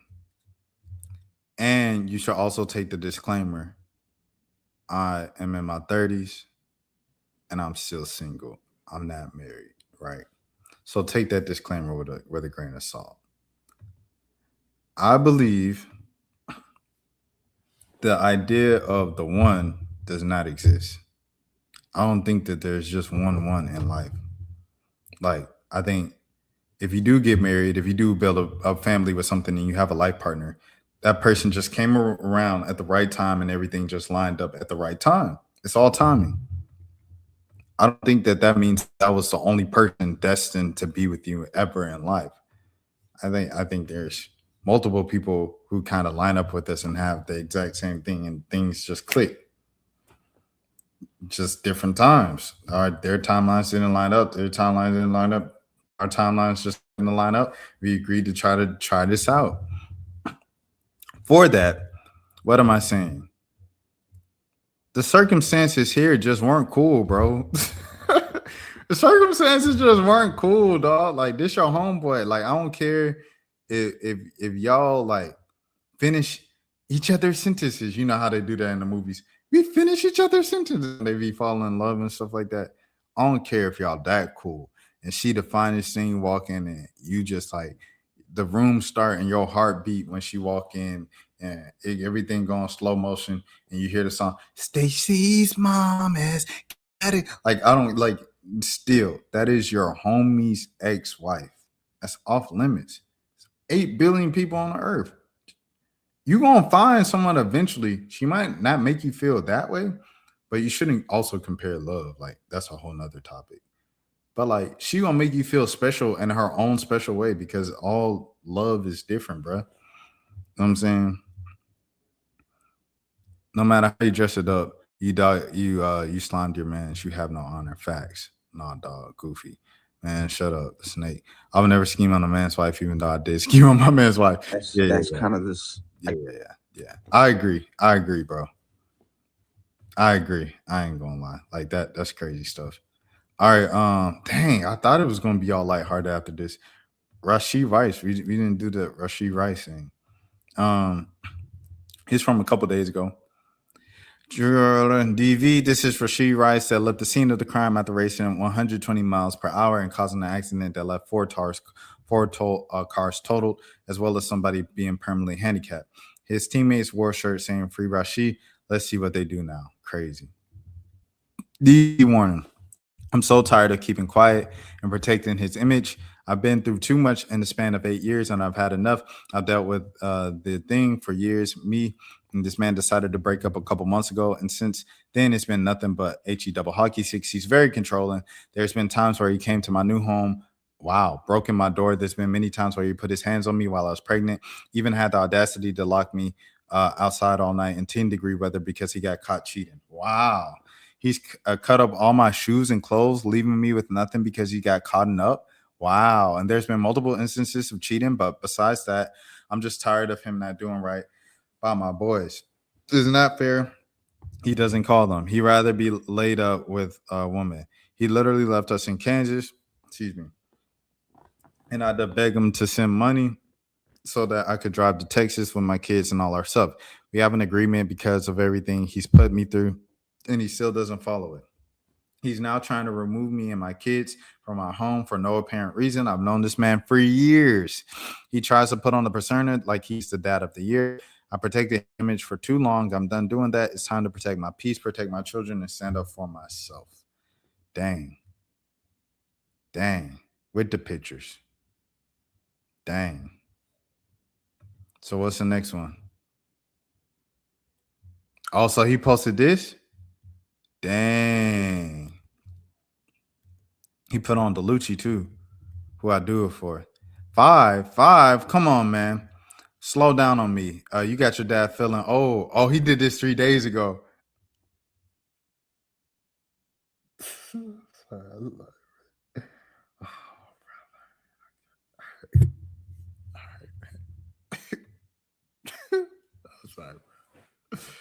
Oh, man. Oh, help our people, bro. Slow down on me. You got your dad feeling old. I'm so happy to see your growth. You're so smart. You have the best energy in the world, and you always keep a smile on my face. You're the best big brother a little bro can ask for. I love you so much, kid. You got Dada whole heart. Today is your day. I'm going to keep going as hard as I possibly and then never get discouraged for you and your little brother. I got to make sure when times get hard as you grow up, I'm continuing to lead by example and not preaching just to preach. I'm gonna let you know, boy, back in my days, laughing emoji. Make sure you keep it a buck with you always. You my little man, my little soldier. I go to war behind you, baby boy. I love you for life. Oh, that's crazy, bro. That's crazy. All right. Next one. Let me see the last thing. Let me close this thing out. The Kansas City Chiefs released a statement on Wednesday confirming that they are aware of the DV allegations against Rashee Rice. Without mentioning Rice by name, the organization declined further comment. As a league source told me earlier this season, he should have never been allowed back on the field, and they know it. Dang. Everyone remembers this the same league that gave Ray Rice a 4-game suspension for hitting his then fiance so hard that the face planted in an Atlantic Station casino elevator. The only reason he was ultimately drummed out the league was an embarrassment. He deserved the regular season that they got. Yeah, that's crazy, bro. That's crazy, bro. Crazy world, dog. All right, we're going to keep it going. Joseph Bodman. Received these 2 new plaques in the mail, Survival Tactics and Righteous Mind Certified Gold. And I just had to get on here and say a couple words because, receiving these 2, it hits different because I wrote these 2 songs right here before I was old enough to buy a drink. You know what I'm saying? Like, I'm 30 years old now. I wrote these joints when I was 16 years old. So I just came on here to say, man, like, first of all, shout out to the most amazing fans in the world. Thank you for y'all continued support. 15 years strong, you know what I'm saying? 14, 15 years, something like that. But anyway, I came on here to say to all you aspiring artists out there, write that song. Put that song out, because you never know when the day is going to come where the world catches up to your efforts, to your art, to your creativity. So don't be discouraged. Start today, start right now, drop. What up, y'all? So I just received these. Man, mental health matters for Black men. Survival Tactics is one of my favorite songs ever. That's like one of Mo and I's favorite songs and stuff like that. I remember like back in high school, riding around listening to it and stuff like that. And Mo's old car, shout out Barber, rest in peace Barber as well, his former car. But yeah. It was riding on hoverboard, swiping out motherboard, starts spinning fire because my mother lover underscores King Arthur when he sung a sword. I'm King Arthur, I ain't using like a pen like a month before. I had a hard time writing lyrics. Now I'm way over heads. Science fiction, you can try to get it, but come on, man. And then like to see it live, I seen Joey perform it live at Rawfest. Shouts out to my brother Rory as well. In like 2016, it was sensational, bro. Sensational time, man. Shouts out to Joey. Shouts out to Rory, man. Shouts out to Survival Tactics. Shouts out to 1999, bro. Classic mixtape. Dat Piff era, man. Free live mixtape era, man. Different. And the era is different back then. The blog era of rap, man. George, I got tongue tied. Let me reshare. It's currently 4:30 on the East Coast, 3:30 Central. George ordered to return Young Thug's cash, jewelry, and cars by Friday. Here we go from Fox 5. Shouts out to the home team. Fulton County, Georgia. The state of Georgia has been ordered to return roughly $150,000 in cash, multiple luxury vehicles, and high-end jewelry to rapper Young Thug by 5 p.m. on Friday, January 9th, after a Fulton County judge dismissed the state's appeal in the civil forfeiture? What is that? Hold on. Yeah, I'm gonna get the joke. So okay, all right. Let me see. Hold on. Here we go. Forfeiture. Okay. Oh, forfeiture. Okay. In a civil forfeiture case tied to the YSL RICO investigation. The information was first reported online by Duggar Daily, who became popular for his coverage. Wow. Duggar Daily broke this? Dang. So you got to get his stuff back, bro. They seized all this stuff and he was like, bro, I just want my stuff back. So now he got all his stuff back. He got all his whips, his cash, his jewelry, all that stuff. Dang, man. Shouts out to Young Thug, man. Give it back. Give that man his stuff back. I mean, for the sake of that, yeah. All right. Next. James Bernard, man. James Bernard was a founding editor of The Source and a co-founder of XXL. He has passed away. He was a pioneer in hip hop journalism. He helped shape how the culture was covered, and he championed generations of Black writers and artists.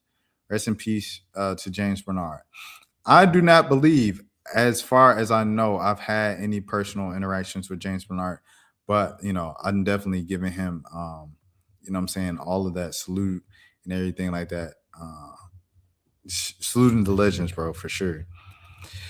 And the forefathers, the people who laid the groundwork for everything and stuff like that. Okay, this is written by Janae Bolden. Shouts out to the Griot. Shouts out to Janae Bolden.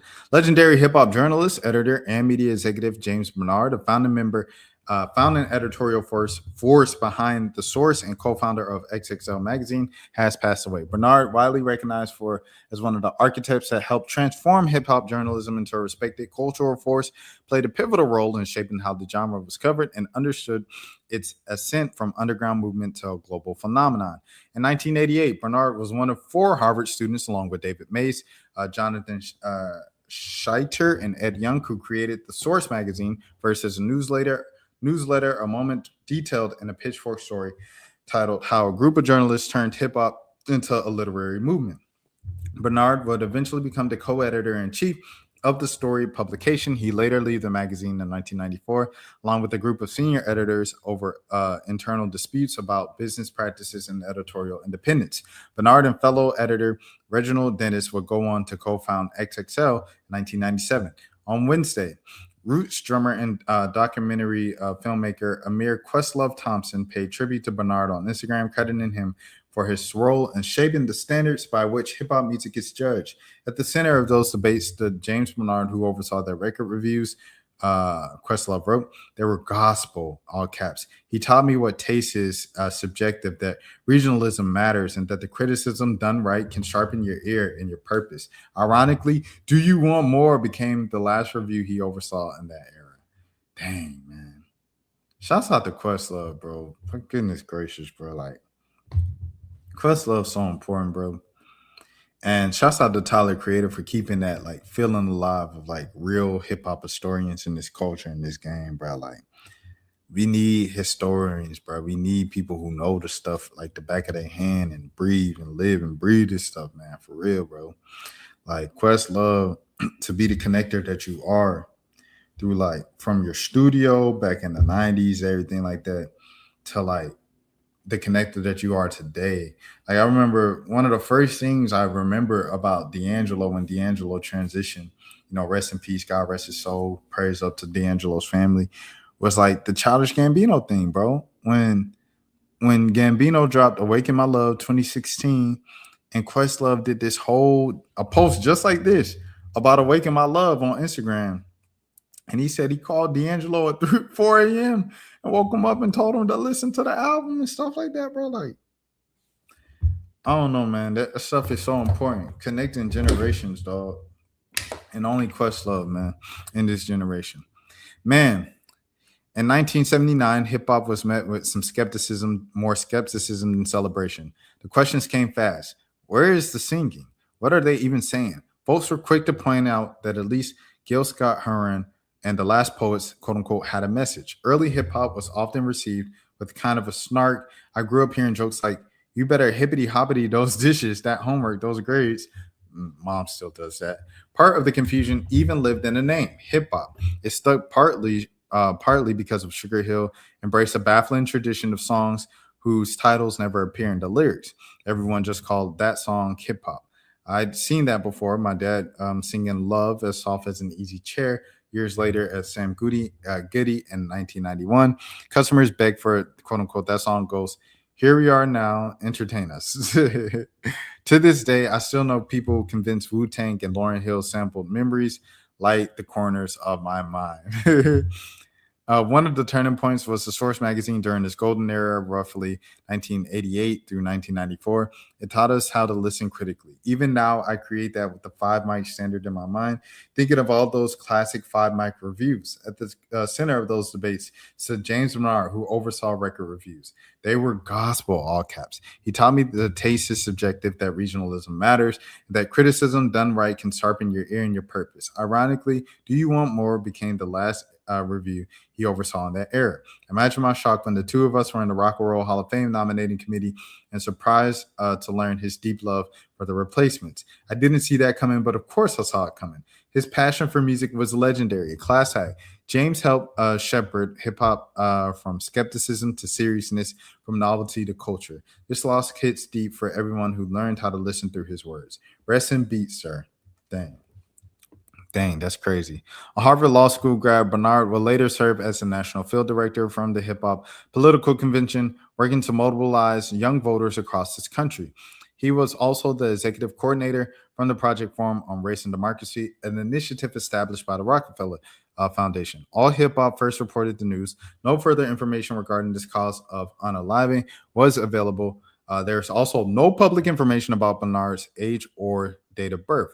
The comment section of Questlove's IG drew numerous tributes from Bernard's friends and colleagues. Another staple of this iconic raw history, we salute you, DJ Premier wrote, R.P. James. What a legendary legacy, writer Rob Kenner stated. Let's not forget that he took a stand for editorial integrity and journalistic independence, values that are still under threat to this day.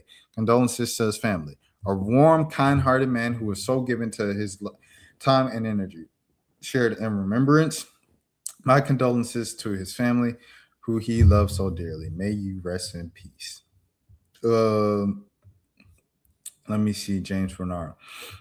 So this story, Griot didn't have his age, but XXL did. They still didn't give a cause, but they had it. But they had his thing. Shouts out to Jid and Joseph Bodman for sure. Let me see where we at. Where is that? Where's the picture at? There's Bun B, India Love. Oh no, that's Selena Powell like India Love. Where is that? It's a selfie of him. I saw it yesterday. Have a chance to win $1 million from Mr. Beast. Dang, they post that much? The Fetty Wap, he was just released yesterday. They post a lot, bro. Hey, I guess that's how you become you know what I'm saying, important culturally. I'm trying to look for this. All right, I'm gonna just look up his name. We'll do that then. Give me a second. I'm gonna go right here. Give me a second.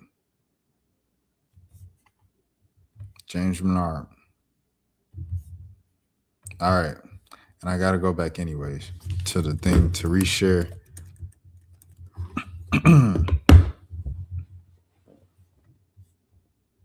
Dang, they said reportedly passed away. They don't even have this man. Like, that's crazy, bro. I thought they had his age. They don't. How do you not have his age? The age of your founder. Like, that's crazy. Like, you know what I'm saying? Like, that's crazy, bro. They don't have his age or nothing. Dang. All right, bro. That's sad. Okay, let's go to the next thing. Oh, Demi Lovato's live. Shout out Demi Lovato, man. If y'all ain't know, I was like, well, actually, Demi was like big on YouTube. She wasn't big on YouTube, but she was like just who I was watching on YouTube as a kid because I was a kid, you know what I mean? And it was her and Selena Gomez. And like I used to watch them every day in the summer of like before 8th grade, bro. Wait, what ending would you have given to Sunny with a chance? Not rehab.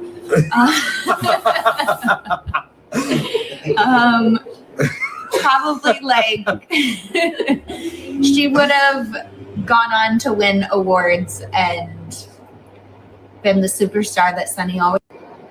That's funny. That's funny. All right, next. What's the next thing? Into You, Love Me Harder, Rain on Me. Ariana has that catalog. She's just, Yes. she's that bitch. Love and Some other stuff. All right, Asia and Jewel live.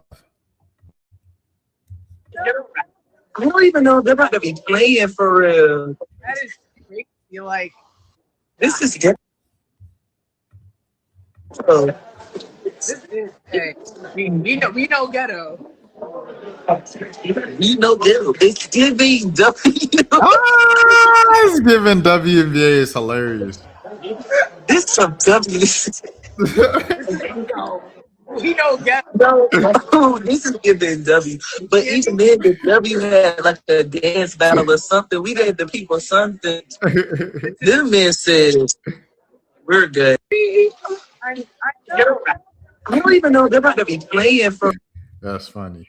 It's giving W. That's funny. That's funny. Stop assuming I only date white girls. Ooh. Can you guys stop? Bruh, why do you start off the video like this, bro? Yeah, it's Alaska hitter. This dude is hilarious, bro. I'm a big fan of this dude. I don't follow him or nothing like that, but every time I see him, I be laughing, bro. Shouts out to him. Can you guys stop assuming that I only date white women because I look like this and talk like this? Can you maybe stop? Every other black person I meet, after like 10 minutes into a conversation, like, oh, he only dates white girls. Or he dates black girls, but it's the Candace Owens types of black girls. Shut the fuck up. I don't have a racial preference. I don't. If I had it my way, I'd have a woman from every ethnic group. Infinity whores. I have a... Oh, you just outed yourself right there, buddy. You just outed yourself right there. I felt like you were doing so well. You're doing so well, and then you incriminated yourself, buddy. Class preference. I don't date women that get into fist fights at Walmart. I don't date women who have been kicked off planes before. But that could be any race. Okay, I've never understood guys that are like, oh, Dr. Umar is going to have to understand. Why are you thinking about another man when you're inside a puss?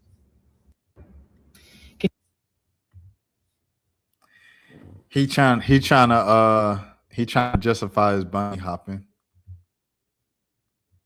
He trying to justify his bunny hopping. To have zero preferences in how you want a person is like having zero preference in how you want your cake to taste. Chocolate pound, red velvet, coconut, and oat cake will do.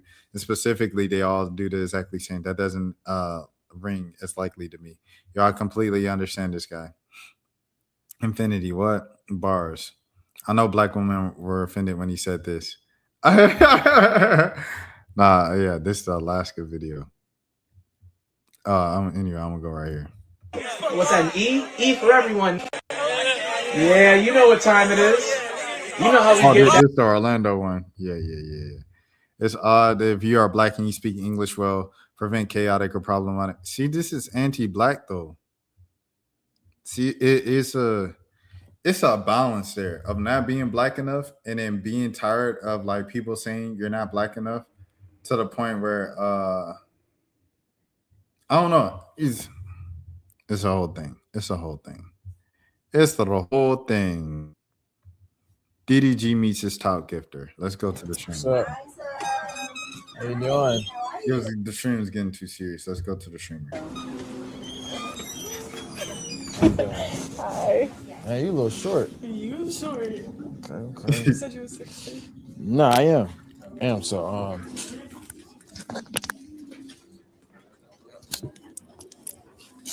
He said, always be sending like galaxies to niggas. No. Not at all. Type shit, you know. I appreciate it, you know what I mean? I've never done that before. Really? Yeah. It meant a lot. Really? To me, it was more than a galaxy, you know? It was like a token of appreciation, you know? And a lot of times, I don't really get appreciated a lot. Really? Yeah, so that galaxy meant a lot to me, you know? That's good. I'm glad it meant a lot to you. Yeah, I appreciate that. So I'm gonna get your nails done. What you want to do with your nails? It's good to know.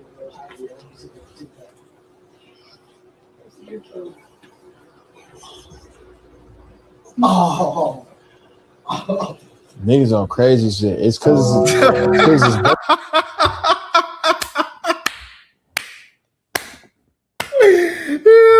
birthday.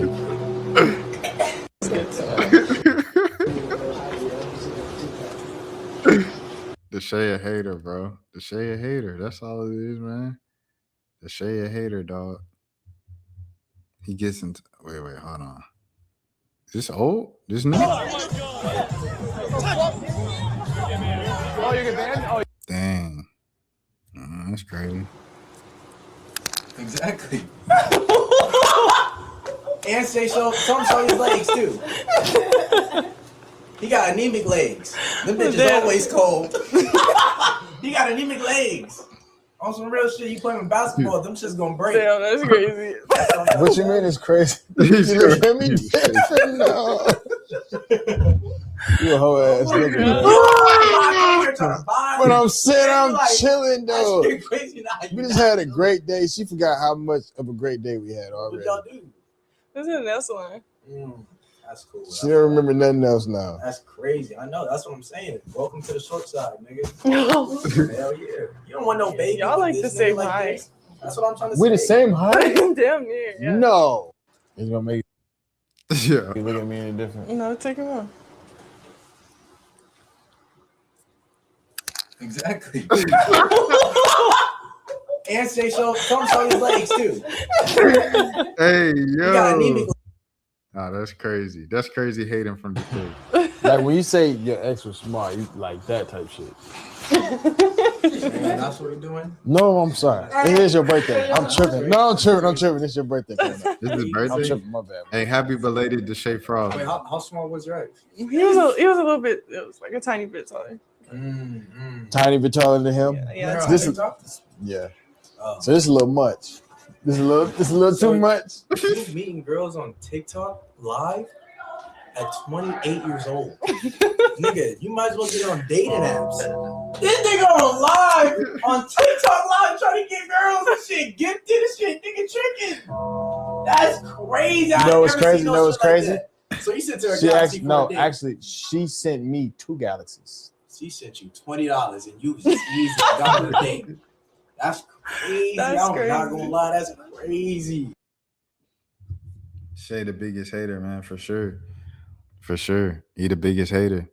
It really be your own people. Moving on. We staying with the streamers, man. See us. Dang, they deleted it. Oh, they deleted it. They trying to clean it up. Dang, it got deleted. Dang. Hold on. Okay. I gotta reshare the screen. They trying to clean it up. Next scene. Lacey.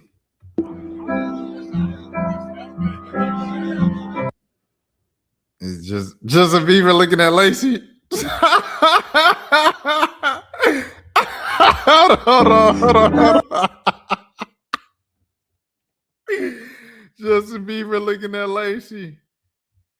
Bro, why Justin Bieber acting like this? Like he not on Twitch 24/7, bro. This man at a Justin Bieber listening party.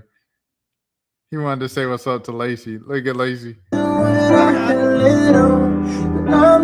my God.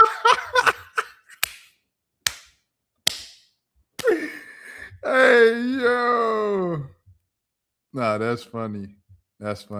It's like folks really grew up as Justin Bieber being like, I got you, bro. I got to go through the streamers first, bro.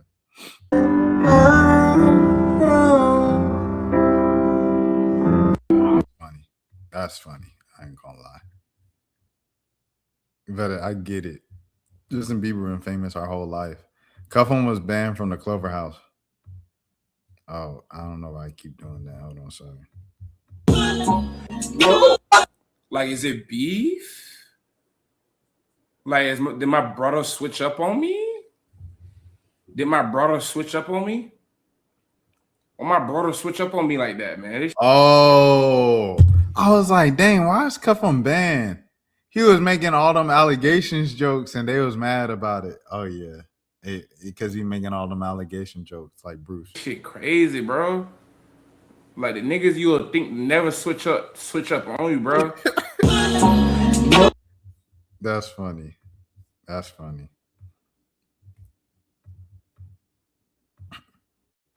I don't know. Bro, like dead ass, bro. Like let me show y'all niggas. Like, I was dead ass prepared, bro. In the back. Like I had my bag. Like look, I had my bag. I was gonna go Drake. Like y'all gotta like make sure I'm coming. Like I was gonna go bag. You see what I had in the bag? I had whip in the bag. You feel me? Like I was gonna go. Rakai, you fucking nigger.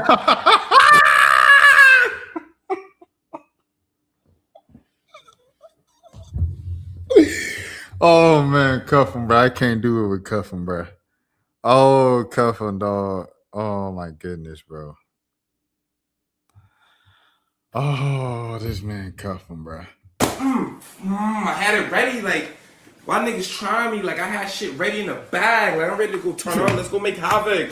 Let's go viral on fucking TikTok.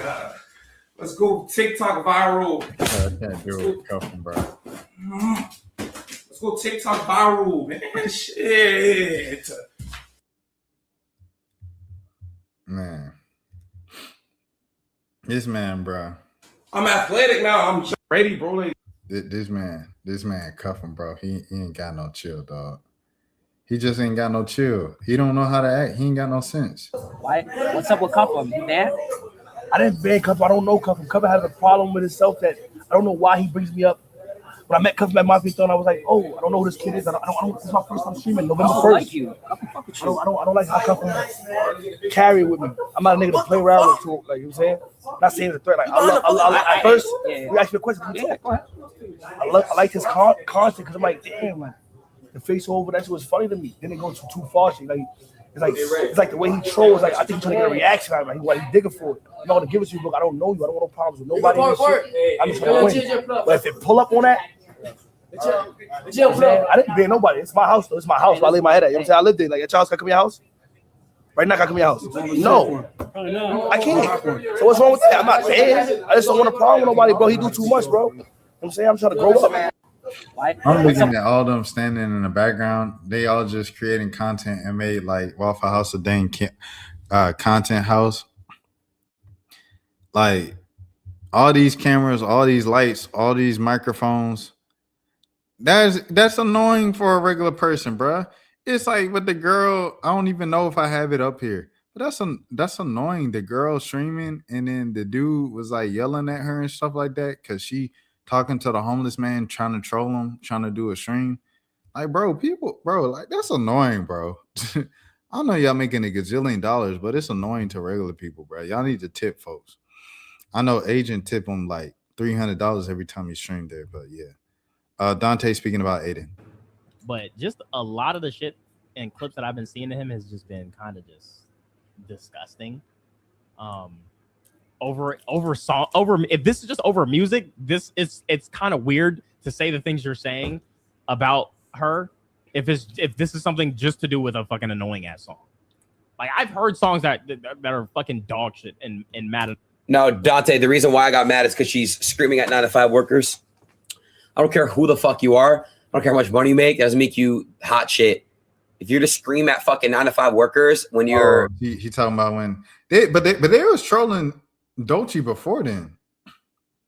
They was trolling Dolce with the with just anxiety, period. They was trolling her with anxiety, and then they was trolling. They really started when she won the Grammy. When she won the Grammy for Rap Album of the Year, and they was like, who is Dolce?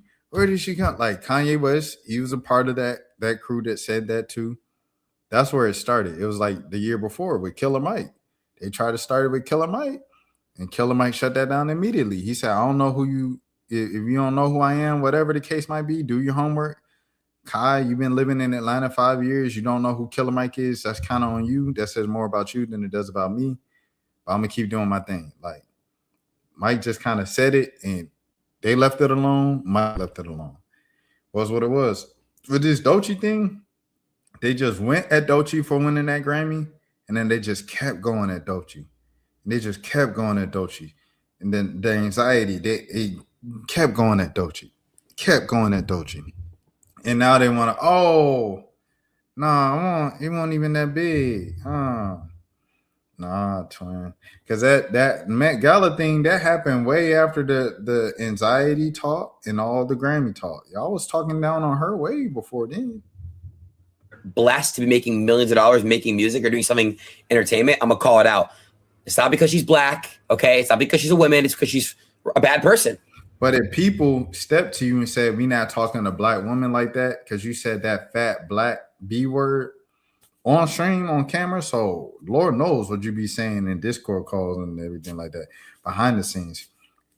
But you said that to Doechii. People checked you and said, we not speaking to no black woman like that, regardless, whatever she did to offend you or whatever the case. She yelled at the people for not holding her umbrellas or whatever. We not talking to no black women like that as grown men that pay bills. That's what they told you, Aiden. And instead of Aiden being like, you know what, you got it. This ain't even worth the battle. You kept going back and forth with people. And now you want to play the victim because everybody ganging up on you about it. No. You should have let go of your ego when people pressed you and told you don't talk about black women like that and said, oh, my bad, OG. I'm a visitor in this space. I'm about to say something else. I'm going to say it anyway. The problem is, bro, with outsiders and our culture is a lot of the times they get too comfortable in the space and they forget they outsiders and they forget they are visitors in the culture. As a visitor in the culture, when someone tell you, hey, this ain't right, we ain't doing that. We don't do that around here. I don't know what they do at your house, but we don't do that at our house. You're supposed to say, oh, my bad. Yes, sir. You know, anytime I'm talking with my friends on some, might be street stuff, some hood stuff, whatever the case might be, as a suburban kid, not from there, a sidewalk, a pedestrian, right? If they tell me, no, they ain't going to this, it's something way deeper than that. I said, oh, excuse me, my bad. I'll redirect myself and go back to the business that pays me. I'm going to my area, my fault. I'm not from this. I'm not of this. I'm from out there, that way. That's what DC Young Fly say, that way. So it's like, you got to let down your ego, bro, when you in a space where you not, you know what I'm saying? And just growing up listening to rap music don't make you of the culture, bro. That's not it. So that's it, bro. That's all I want to say, man. From that clip. Same way they try to clip me up and shit, right? That why, right? So I don't care what you are. I don't care if you're a boy, a girl. I don't care what color you are. I don't care what race, what background. I call out people that are horrible people and that treat people bad. Straight up. I don't care who you are. I don't care. I don't care. It's not about our music. Aiden Ross, he's been way too influential.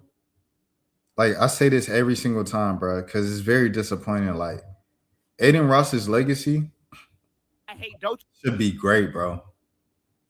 His legacy should be like, dude, you started this whole wave to get all these folks some money, bro, and show the whole generation of kids a whole new. You changed darn near single-handedly the direction of media. We should be talking about Aiden Ross in such a highlight and applauding Aiden Ross. Like I said, I met Aiden Ross once, and bro, he was nice to me, everything like that. I said, appreciate it. He said, bro, you could do anything. Keep going, bro. He said, whatever you're doing, keep doing that stuff. You're gonna make it one day, bro. That's what Aiden told me in my brief interaction with him. Cool dude, everything like that. We should be talking literally, bro, about what you did not for the culture, but for entertainment. Like, you are so much bigger than just streaming. There's no Casanat and Speed as big as they are without your help on the way up. So it's like, the fact that we aren't talking about you like that, we're talking about you instead of like this just controversial white boy is crazy. And it's sad, bro. But he just keeps doing it to himself. It'll be different if it was a one-off, but it's just a thing after another, after another, after another, after another, after another, after another. And it's his ego that allows him to just hold on to it, as opposed to just, you right, I was wrong, I'm sorry. He doesn't say I'm sorry. He just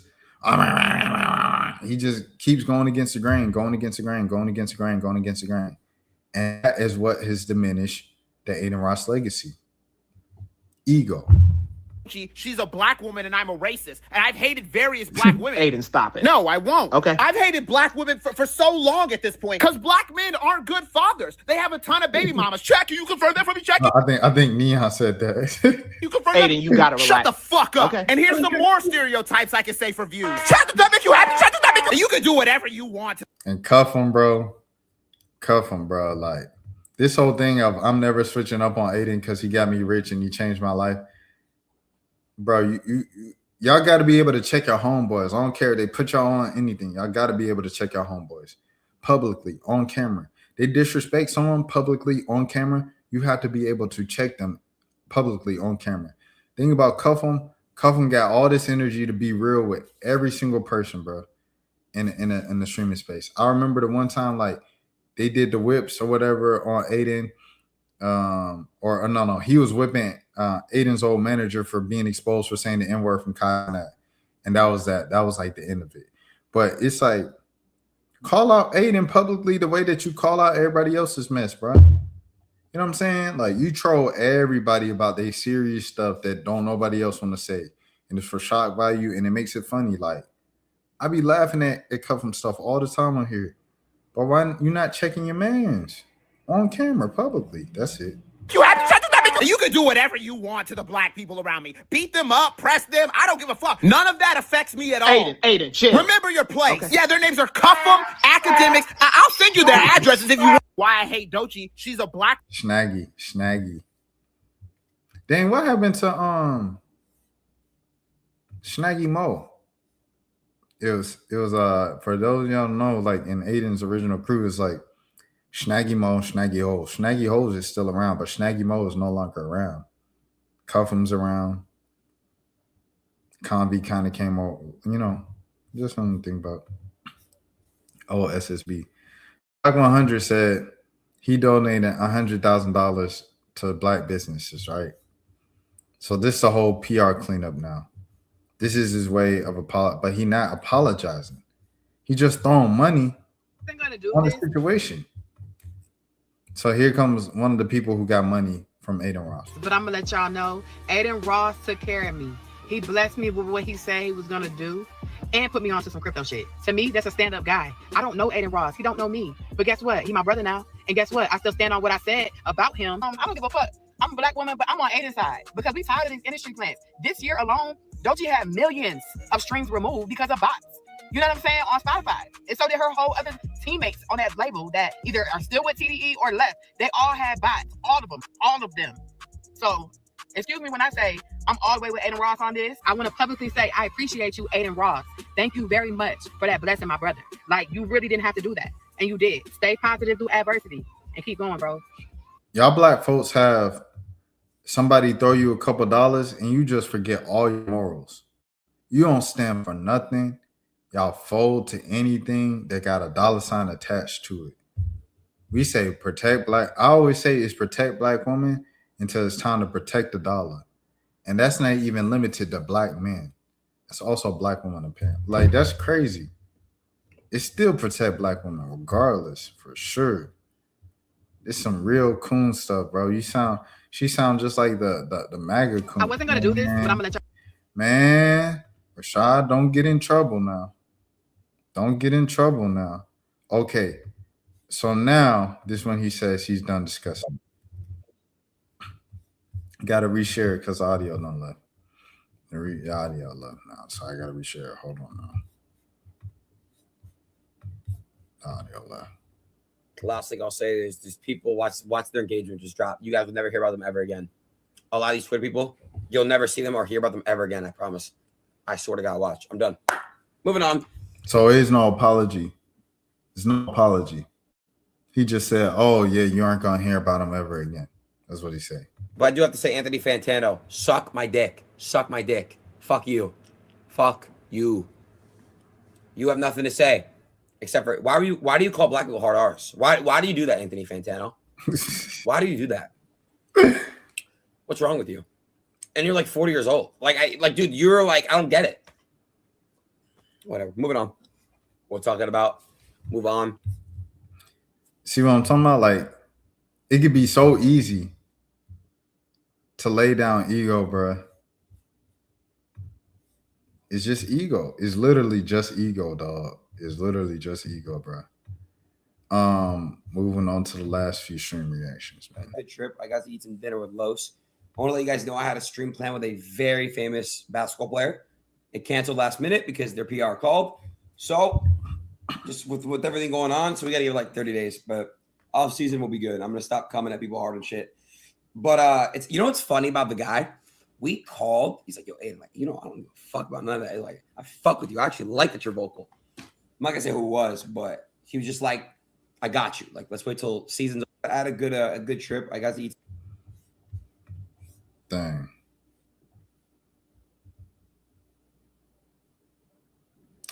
Shaking my head, bro. Shaking my head, bro. He's never gonna learn his lesson because of the people complicit. Like I said,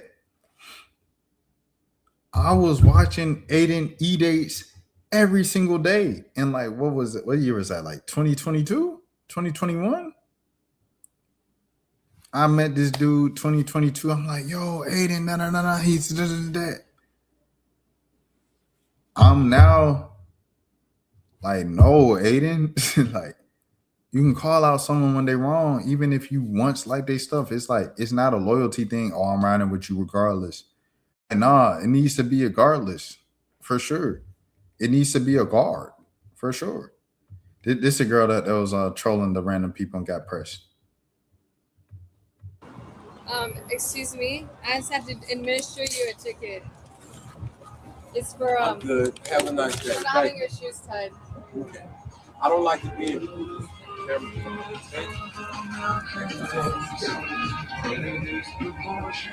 He said next time I'm gonna spit on your stupid ass. Is that what he said? Yep.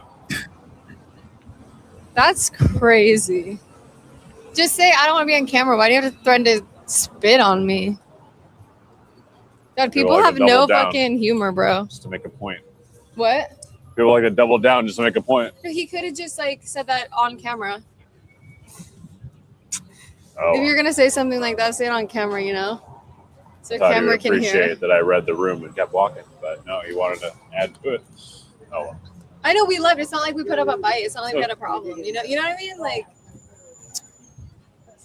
okay, heard. I wasn't put anything in the hood this time.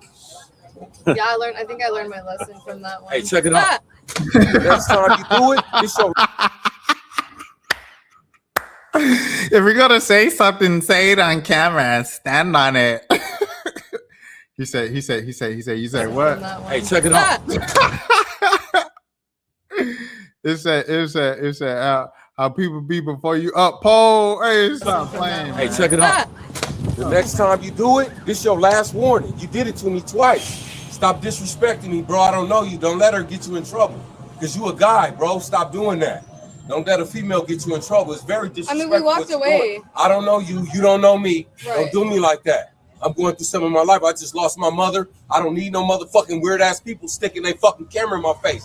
Fuck, bitch. You hear what I'm saying, bitch? Don't do it again. Oh, sorry. So last word, I'm telling you, don't play with me. I don't know you. Don't play with me. I don't fuck with you.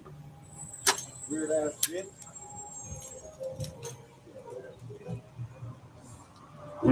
In the stream. Go home. Yeah. Desktop stream. Audible. Desktop stream. People going through stuff in life and you talking about, oh, fake tickets for a stream I did. It's over with, man. You gotta, come on, man. It just is what it is, dog. No clip is worth it. Yeah, and then the whole Convy thing. But for those of y'all who don't know, Convy, they fired at Convy live. while he was in the car in New York. They say he was in the trenches in New York. Why are you doing content in the trenches in New York? Some stuff is just dumb, bro. Some stuff is just dumb, dog. Like y'all gotta stop. Like I remember when Speed was with Skrilla, right, up in Philly, and he was like, I just wanted to take you to the trenches, my brother. Why you want to take a global icon, you know what I'm saying? A global ambassador to your hood. Like for what, bro? Like, come on, man. Like, thank goodness everything was safe for Speed and he made it out. Like, just the things people do for content, bro. Be safe. Be smart. I ain't get no compliments today besides when he came here. Oh yeah, thank you too, bro. What you mean for what, bro? Thank you, bro. No, I'm not doing this, child. No, I'm just saying thank him for the $1 million that he sent to my account for no reason. It's like, why would you send that to me if you knew I'm already good? Thank you though. For that extra $1 million, of course. Thank you. I appreciate that. And then look, on top of that, the Lamborghini that you bought, Ray, you just be spending your money. I like the way you spend your money. What else he did? What else he did? He just got the Rolls Royce. So I forget. Yeah, right. If it wasn't for him, we wouldn't have this crib if it wasn't for him. He fought Godzilla for this crib. That's crazy. Wait, why you believe it? You probably got the kid dancing. It's crazy because he was literally going to put the cure to cancer out tomorrow. Tomorrow is Why crazy. He already put it out. He was like, tomorrow I need my clothes. Shout out Reggie, man. Reggie, dude, man. All right. I'm not some nigga that don't get bitches, nigga. I talk to girls IRL, nigga. I go on dates all the time, but niggas try to pay me as a virgin ass, loser ass nigga that don't get hoes, nigga. I get hoes, nigga. Niggas try to make everything that come out of my mouth sound crazy, nigga. I know what the fuck I be talking about, nigga. Fuck niggas. Tay. I was like, what's this dude's name? It's Tay, bro. Talking about Tay Too Smooth, bro. Is he using the N-word to like as like a period at the end of his sentences? Talk to girls IRL, nigga. I go on dates all the time, but niggas try to pay me as a virgin ass, loser ass nigga that don't get hoes, nigga. I get hoes, nigga. Niggas try to make everything that come out of my mouth sound crazy, nigga. I know what the fuck I be talking about, nigga. That's admin abuse. Fuck is niggas talking about, bro? I'm not some nigga that. Let's see. All right, next. Oh, that's it. Dan, your time has come. I know you like, dang, bro, I'm about to fall asleep. I know it, Dan, because it's 4:30. It's 4:30 right now. Goodness gracious. 4:30, 5:30 Eastern. Here we go.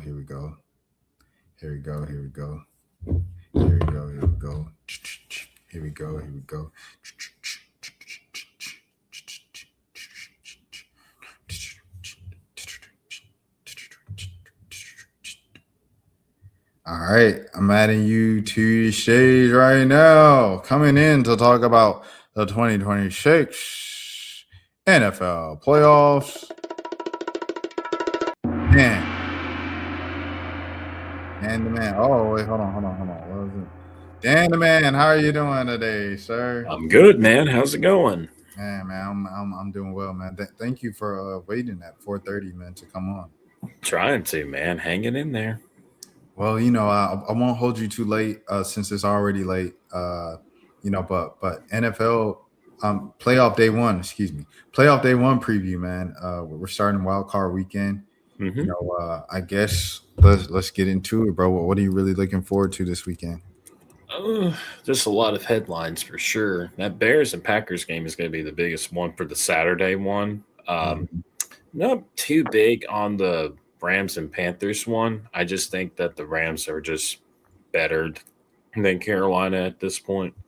But hopefully that these playoff games are good ones. I just don't want to see like blowouts. I want to see closer games at this point. So we'll just see what happens in the playoffs for sure. Yeah, no, for sure. The college football playoff has been kind of like half of the games have been good. The other half have been blowouts. Like tonight was a blowout with Indiana and who did Oregon. that was a blowout. But the other game, the Miami game, was a good one. Miami and Ole Miss, that was a good game.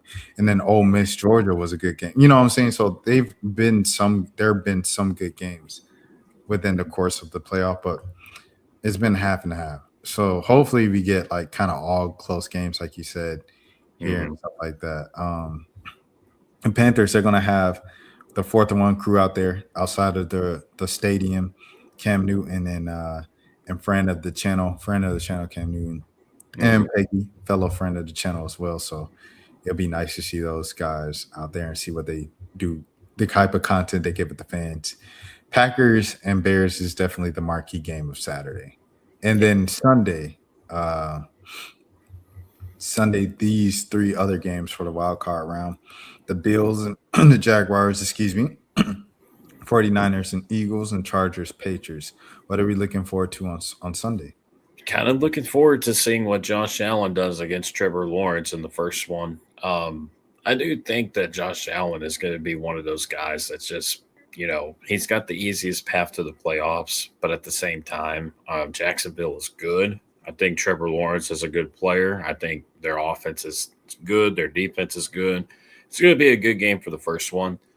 The second one, I think the Eagles are going to run over the 49ers because the 49ers are just hurt as we speak. And the Chargers and the Patriots game, I think Patriots are going to handle that one, but don't be surprised if Justin Herbert goes out and just, has the best game of his life.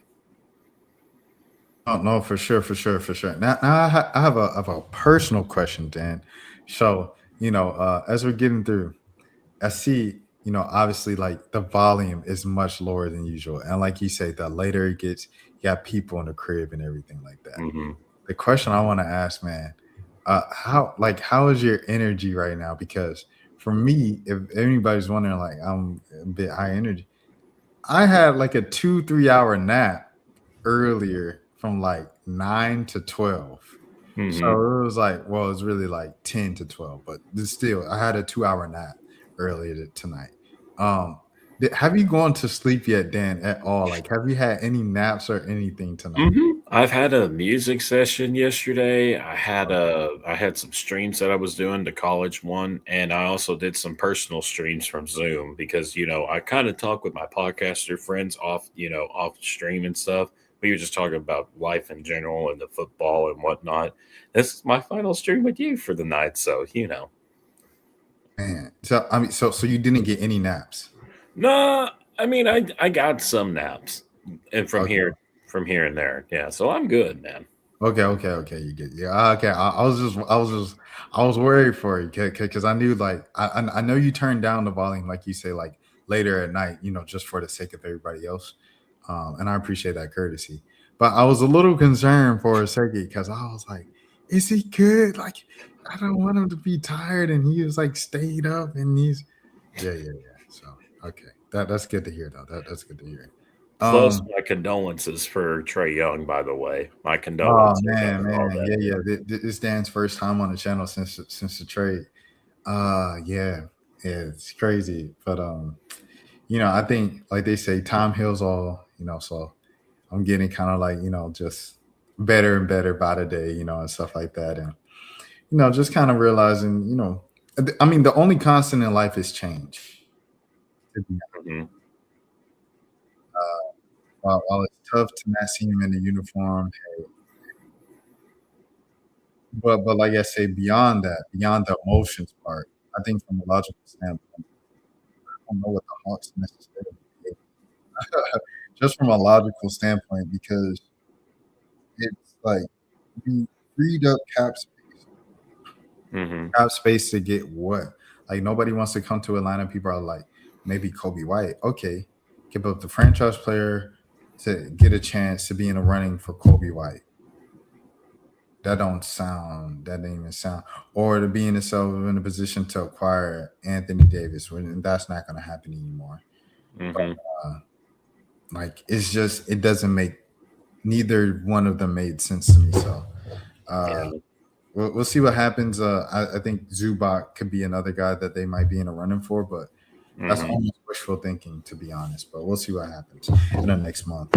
I saw Mo and Malik was on the stream with you, and I Yeah, was yeah, man. So, Malik, that's Malik's show. So Malik's on the show, and then but Mo, he was just someone like I was just inviting a bunch of people from Atlanta, to talk about Trey and everything like that. So yeah, it was a cool crossover having Malik and Mo on at the same time and stuff like that for sure. yeah.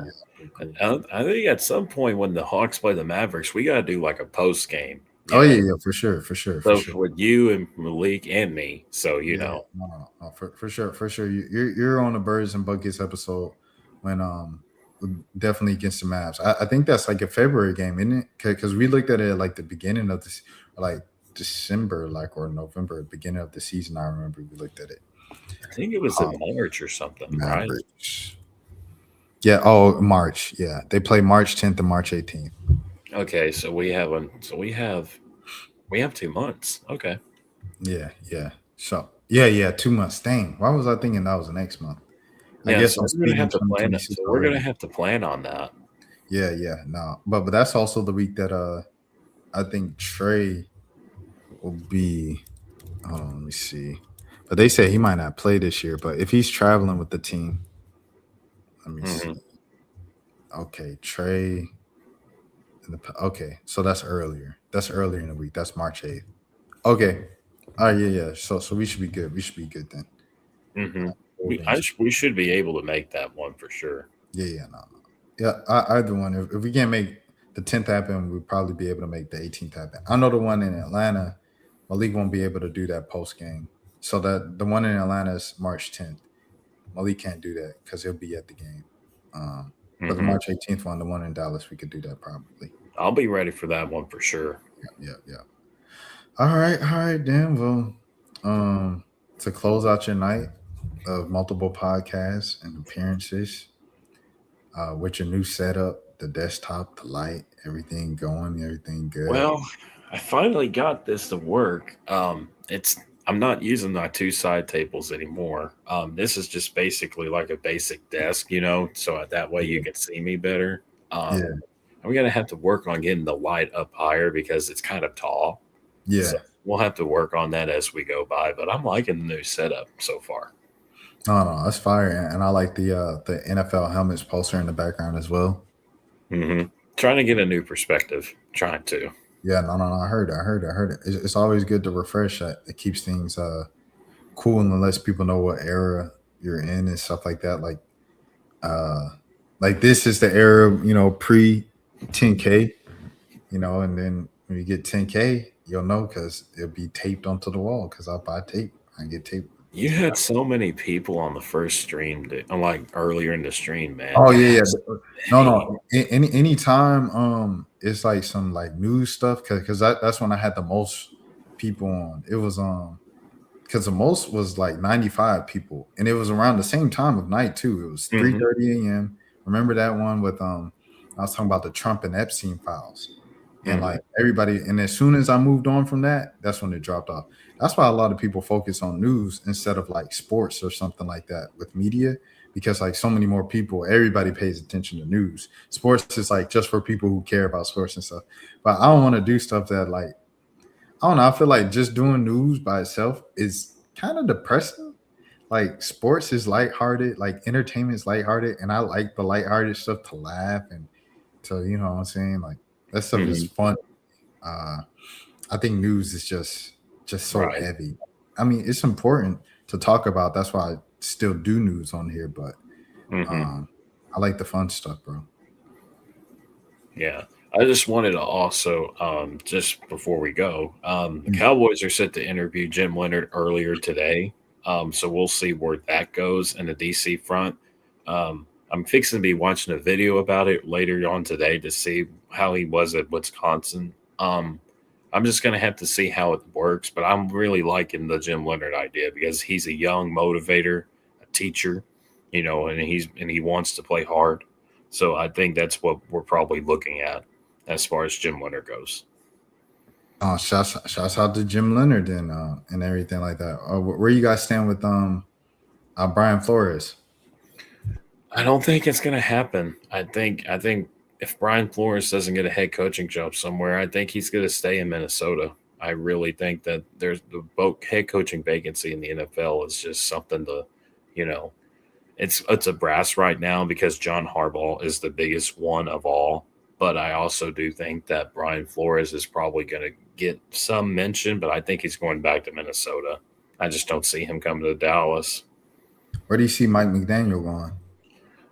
Lions. I think it would make a lot of sense for Dan Campbell because I think he would toughen him up as an OC, and I think Mike McDaniel would have a lot of weapons too, because with Goff and Montgomery and Gibbs and Laporta, J-Mo, Amaron. I mean, I think he would be a great fit for them. And then who you think? So if John is going to the Giants, if McDaniel's going to the Lions, who goes to the Falcons? Ooh, that's a good question. I really don't know. If it's going to be Robert Saleh, I mean, why not?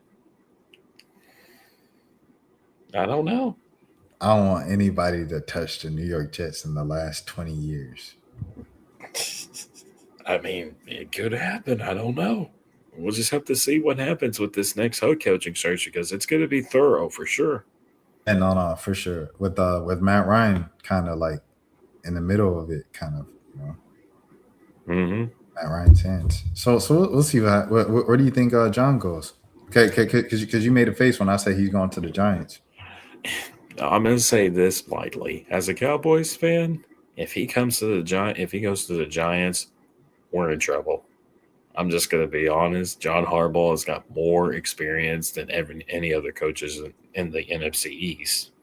So, 100%.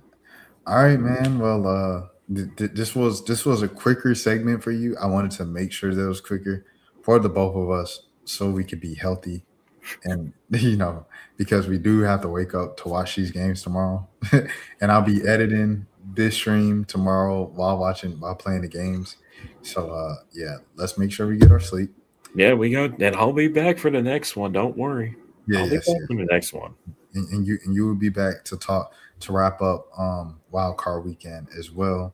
So yes, you'll be back for that too. So where was I even going with that? That's even more reason of why I got it in. I don't even know why I'm all right. Any songs, any shout outs?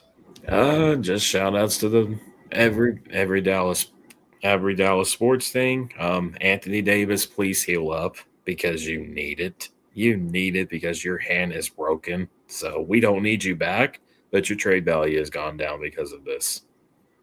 I'm sorry. No, he ain't getting traded no more. Not this season. It's over with. No, we're done. The trade deadline is in a month, and Sham said he was going to be out for months with an S. Mm-hmm. So the trade ain't happening no more. Nope.